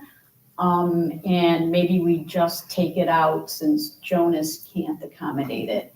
So if we can't suspend the rule and it's up to the tennis management or management here, they requested that if we can't say it's suspended until Jonas is fixed, we eliminate it. Because The last function. meeting, we said it was just up to the. Correct. Right. Well, wait a minute though, so I'm confused. Are we not done with the fees or Oh. did we just? I'm sorry, yeah, I thought Leave the that was fee. the last one. But Thought we were am I doing- just, because I'm not clear what I'm doing here. Am I just, Incorporating what Cindy. yeah, is there anything that's here that shouldn't be? What about the tennis camps? Am I taking that in? I'm taking that out? Am I leaving it in? What am I Taking that doing? out, Taking it out. taking it out, he You're just doesn't have going it with on Matt's here, you're schedule. just going Are with you what Matt, sure? that's what he gave me. I asked him, yes. All right, so this is just, and can we, my question for Andy is, because you may not have seen this, there are these package deals where it says, for example, 5 half-hour private sessions, 160 paid upfront, all lessons must be used in 6 months from the date of purchase, void after 6 months. Are we allowed to say that? We are, okay. All right, so then I'm just wholesale replacing what's here in yellow with what's. Correct. Okay. Yes. Just wanted to Yes. tell you. Mhm. All I right. know it seemed a little too easy, didn't it? Well, no, I'm just trying not to be simple, you know? And I like that. We can mess it up some. And the 90-10 is perfect, it covers our expenses on it. So then the tennis rule relating to, The ball The ball machine, it was machine. number 7 under, I think it was number 7 or 10 under the tennis rules. They're just asking if we can delete it all together and just basically say it's the responsibility of, like River Club Management, part of the SOP. If we can't get it fixed. so we're not gonna have a rule at all that talks about the ball machine. Well, they asked me to do that, yes. If we're not gonna say it's suspended until further notice, until we can fix Jonas, they would like it removed. Well, because we left it as the ball machine usage must be coordinated with tennis staff. That's what it said Can last you just time. leave it like that and then it becomes an SOP? Do you want, or do we want to just take it out and make it an SOP? I mean, that's what Racket was recommending. That's fine. So before you do that, 2 cents. I don't think Jonas is ever going to accommodate the way that's structured with the ball being Okay. different. But I can tell you that Matt's desire, and he's talked to me about it a couple times, is using a different platform, possibly Club Essentials Essentials again, or something else. okay. So I think until you get Do clarity. you care, I'm just Just leave bringing it it the up. way it is. Okay, It's 6 of one, half a dozen of another. then let's leave it I as think we is. leave it. All right, so I was bringing it up. based on that, then if we're leaving it as is, and I'm just doing a wholesale replace, then, so far as I know, that's it, that's So it. then, if we're ready, it's just a motion to approve resolution 2026-02 with the revisions as mentioned on the record. So moved. Second.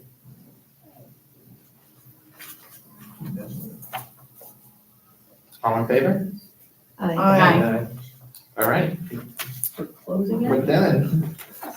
We can bring it back later, not that I'm advocating it, but we just Right. have to advertise But then, Do we have to, really? it. No, not at all. so what will happen here then, just so we're all clear? So we'll go ahead and do this, and we'll need to make sure, I think that I'll get this to you for staff, so that you have it, we'll get it posted on the River Club website. Yeah, by the rules and regulations. Exactly. For cars. We'll need to We'll find need it. it for the resolution as an attachment. Okay. And then, yeah, just distribute. I'd like the final copy too, so Sure. it's distributed. Okay. Me too. Yeah, I'll send it around to everybody. Okay, so can we move into the discussion and review of the community access SOP and member application? Hopefully I captured the suggestions from the last meeting. And it's the one you sent separately, not the one that's in the minutes, correct? Yeah, although I think I thought you changed it. I got the one you sent separately. Yeah, It looks that's, fine. I got the one that you sent, Ken, yeah. The only change I had was, we're looking at this SOP for community RFID and amenities access. that one. Yes. Yes. On page 4, under C and under D, where we talked about to tenants greater than 15 years, or to members greater than 15, it should be 15 or greater.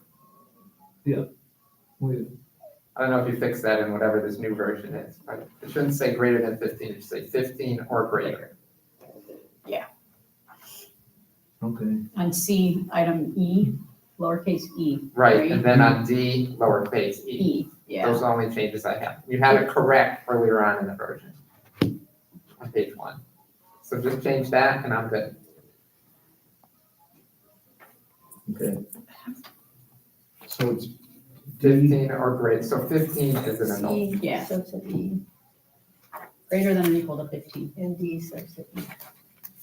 So it should just say 15 or greater. I'm good. Under 4, under Roman numeral 4. Keep going.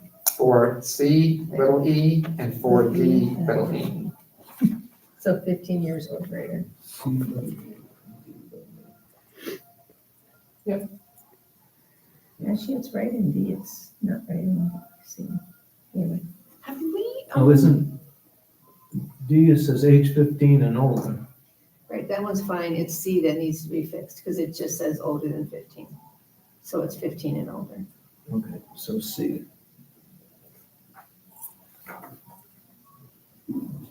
Cut. I guess it's a Cindy or Ken, or maybe a Keith question. Have we looked at the guest passes to see if there's stuff that's hanging around in it that's ancient that needs to be sunsetted out? I looked at it about a month ago and it was actually in really good shape. Okay, good. But I will check again. I kind of take a peek at it every couple of months just to make sure. Yes.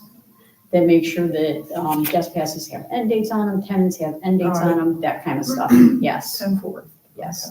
Now, what needs to happen is we need to make sure that whatever happens in TechWave from an amenity card perspective is also replicated in Jonas. So when a guest or a tenant sunsets, or in this case, just a tenant sunsets in TechWave, we need to make sure we deactivate it in Jonas. So we need to make sure that conversation is happening if there's not an end date available in Jonas. Make sense? And we have not been talking with Jonas about that end date. We just put our end date in. Correct. Now, I don't know if the young man at the front desk, when he sees their lease and gives them, if he is actually doing that, I don't know. I don't have any, So that would close the loop for us. I don't have any. Well, we're deactivating it in TechWave, Correct. so they can't really use it. Correct. But Correct. it's still in Jonas. But yeah, we should deactivate it in Jonas as well. Because they can So- still go into the dining room and use their Yeah. card and go, Yeah. and not go into the gym or the pool. They still have that,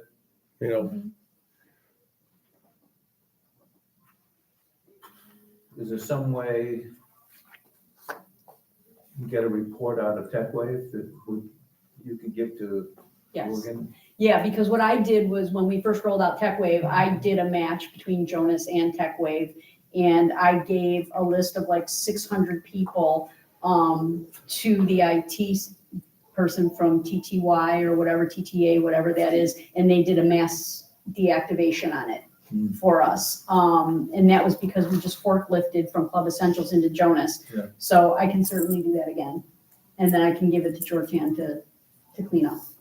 So that kind of leads right into this. I'm getting an email right now from our accounting and accounts payable department asking about monthly member statements, asking who is supposed to be canceling out the members that have sold their property.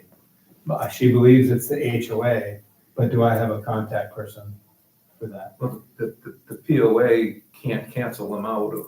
Jonas, Jonas, they have to communicate that to you, who's they? the POA. I'm not the POA. No, I know.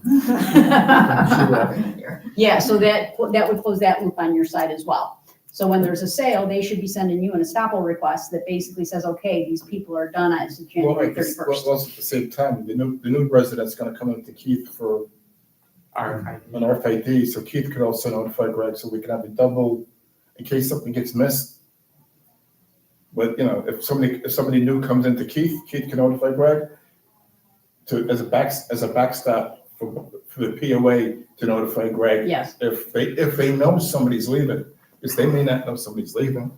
The only way we really know somebody's left is when really Keith is the trigger. Because if the property's sold, again, you can only have one property owner. So Keith would be the trigger, not the POA letting people know I'm gone. It'd be Keith letting them. Well, the way the loop works is that they're supposed to come through and stop at the front desk, get their R number, right?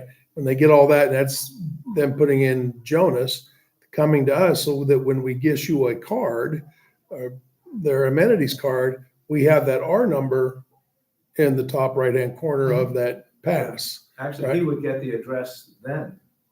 But I don't think he's deactivating, he being Georgian. He's not And I don't deactivating the old know one. if Jonas has an address, Exactly, that's all. or is it just a name? Just a He name. actually knows before. That's the problem. Laura or Keith that the property is sold. We don't need to solve this right No, we don't need to solve this right now. I can work, I'm sorry, Ken, I didn't mean to talk over you. I apologize. I can work with both Greg and Keith to close the loop. That's fine. My apologies. No harm. Okay, so I guess we need a motion to approve the SOP if you're ready. So moved, As corrected. as corrected. Second. Any further discussion? All those in favor, please state aye. Aye.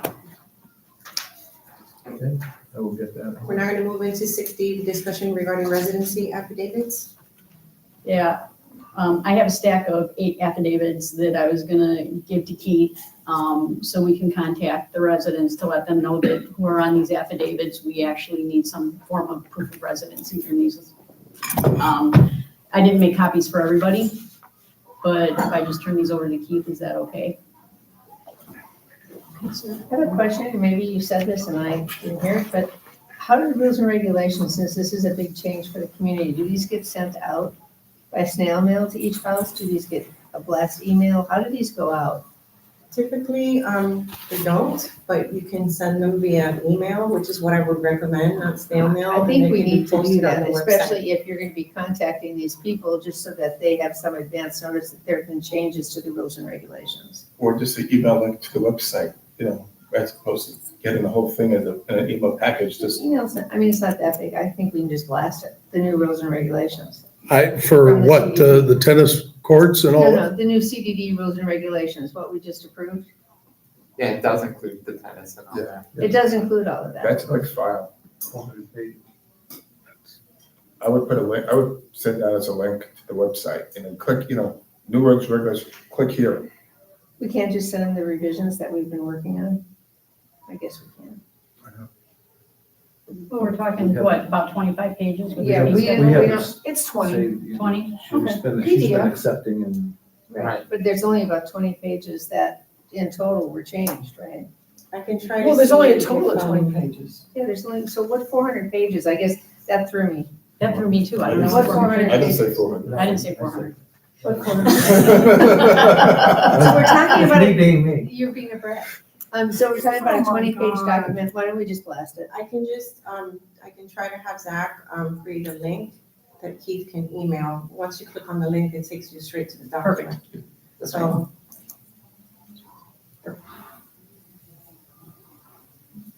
Wouldn't that come from the River Club though, because they're River Club rules?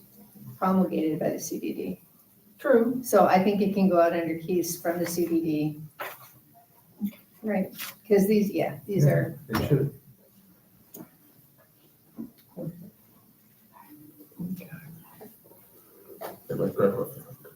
So you were talking about, so With Eva, affidavit thing is, I turned over the 8 affidavits to okay. Keith. And he will be contacting those individuals and requesting proof of residency. Do we, According to the okay, new procedure. okay, Yes. okay, question on for key certification. Is there a time frame that we're gonna give him to get this done, but if we don't get answers within 2 weeks, 4 weeks, things get shut off? I mean, That's a fair question.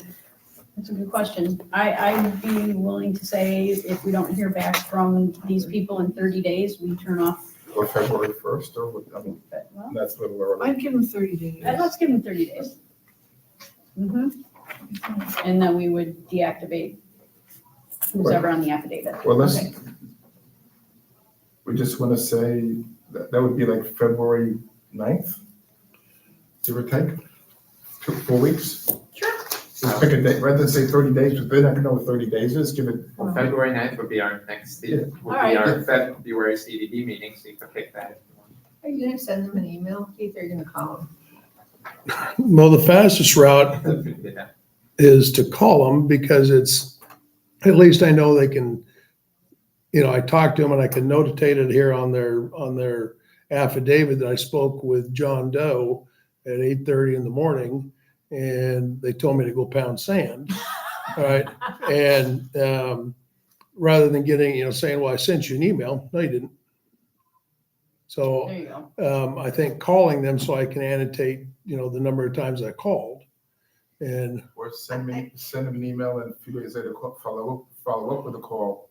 well, if I'm following up on it, I'm sending an email and then following up in 3 days, then the 30-day thing that you just required me to, so I need to get on the phone to these folks today and tomorrow. Right. Okay. So that the 9th is Okay. 30 days. Yeah, let's do February 9th.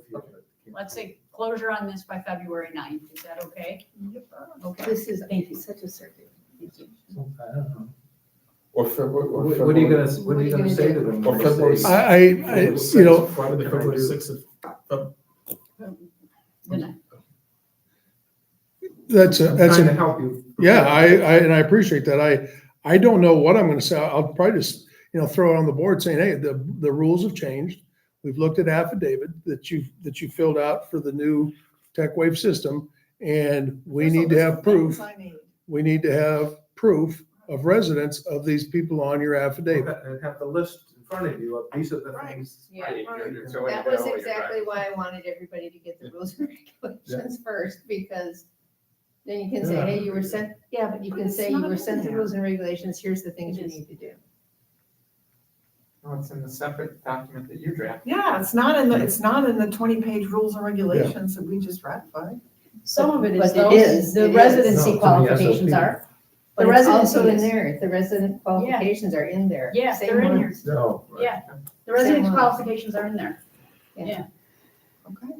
So Anyway, so then do you want to I get, think he's gonna make a So- cold call. is my so then do you want to have the link go out Like, first? who are you? And then Keith can, push the date to the 5th, let the link go out hopefully this week, push the date to the 15th. This way Keith can say, I'm following up based upon the new rules that was sent out last week. I think that's a better idea. We're minuscule Right, dates. Sure, that's Yeah. fine, yeah, that's fine. And this way gives you a little cover. Fantastic. Yeah, that's what I'm thinking. He's gonna make cold calls and they're not gonna. That's fine. It's going to be a cold call anyway, because they're just going to say that they didn't read Right, these but new at rules. least you can But say at least I can something. say, There was per the email that went out. Yeah. Say you're Belinda. Or what was the name your phone was showing? Oh, yeah, Barbara? Barbara. All right, moving on. We now have item number 7A, which is the consideration of the minutes of the Board of Supervisors meeting held on December 22nd, 2025.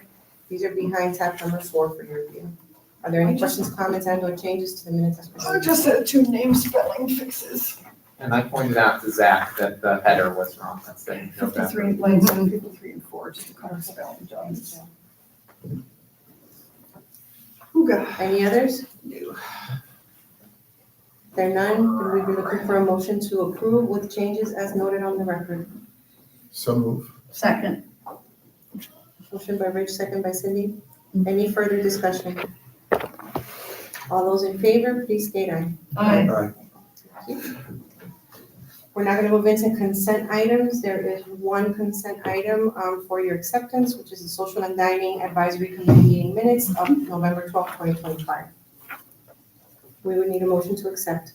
So moved. Motion by Cheryl. Is there a second? Second. Second by Jill. All those in favor, please state aye. Aye. All right. So we said we were going to skip advisory committee liaison reports unless anybody has anything. Supervisor requests or comments? Are there any supervisor requests or comments? I have one, just one. So one of the fitness pool advisory committee members resigned. And so I reached out to one of our backups and he kindly accepted the offer. So we're gonna have Chuck Schultz as the new fitness pool and advisory committee member. Who was the resignation? The resignation was Lance Schilling. So it would be a motion to accept the resignation of Lance Schilling and the appointment of Chuck Schultz. That was your motion? That's my motion. Second.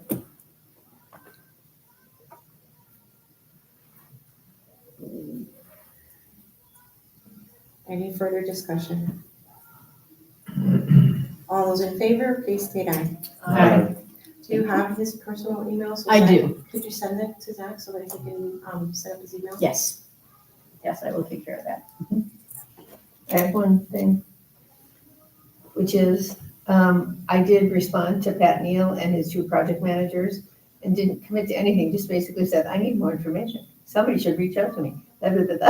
I'm your contact. Please call me, copy Keith on everything, and then I will go back to the board. And I said I would give the board regular updates and haven't heard a word, so. Okay. I will keep you apprised as this moves forward, so. The price of nothing. Yeah. Exactly. Oh, and then one other question.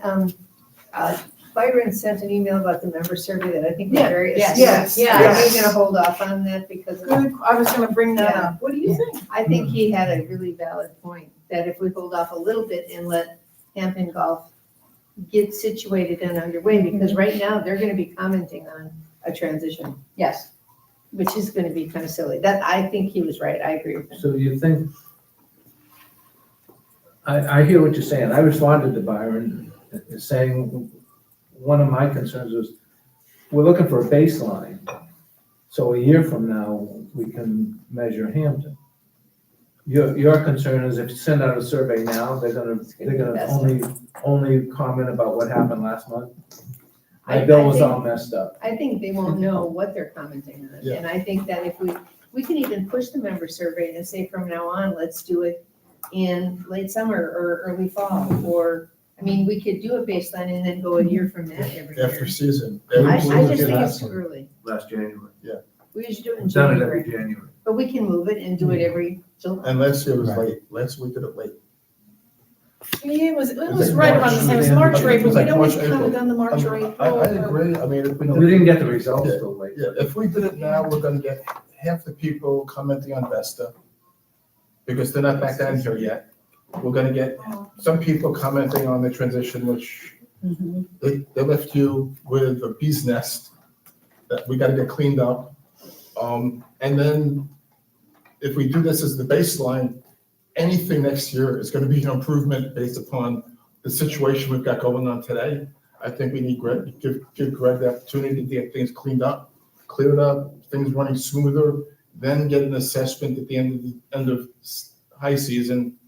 And then at least we then know where we are with what's actually, what we hope should be going on. Well, and that For the could future. include, to your, I think everybody's point, with LaSalle, because what I wondered is, is there a benefit to waiting? Are there some questions that we could be asking people? As we should know more fairly soon about pricing, et cetera, that we may want to start to communicate with people about the LaSalle renovation. Would we want to include something like that in the survey? We could even do that separately. We could do it I separately. think that's a separate Yeah. issue. That's a I think bigger you're gonna issue. have public Yeah, hearing, yeah. meetings. And speaking, I forgot to mention, speaking of that, we got an email quickie quote from Jason. It's a lot, to do the screening, it's a lot more money than Richard, it was a lot more than $13,000. We were looking at doing this, we talked about doing the lanai screening. Oh, you mean case just screening. the exterior? Yeah, it's a lot more money than we anticipated, and I think by the time we start $20, $30, $40, $50,000, depending on options, I think by Tony, I should get that done, and it's kind of shot for this year anyway. And we're gonna be doing a sale. I think we should really just maybe start to think about what we're doing in the real world. I mean, as much as I'd like to have it now, I think we just got the misters working, which we don't have them working, and hopefully that will solve more problems, but I don't see spending $50,000 for a.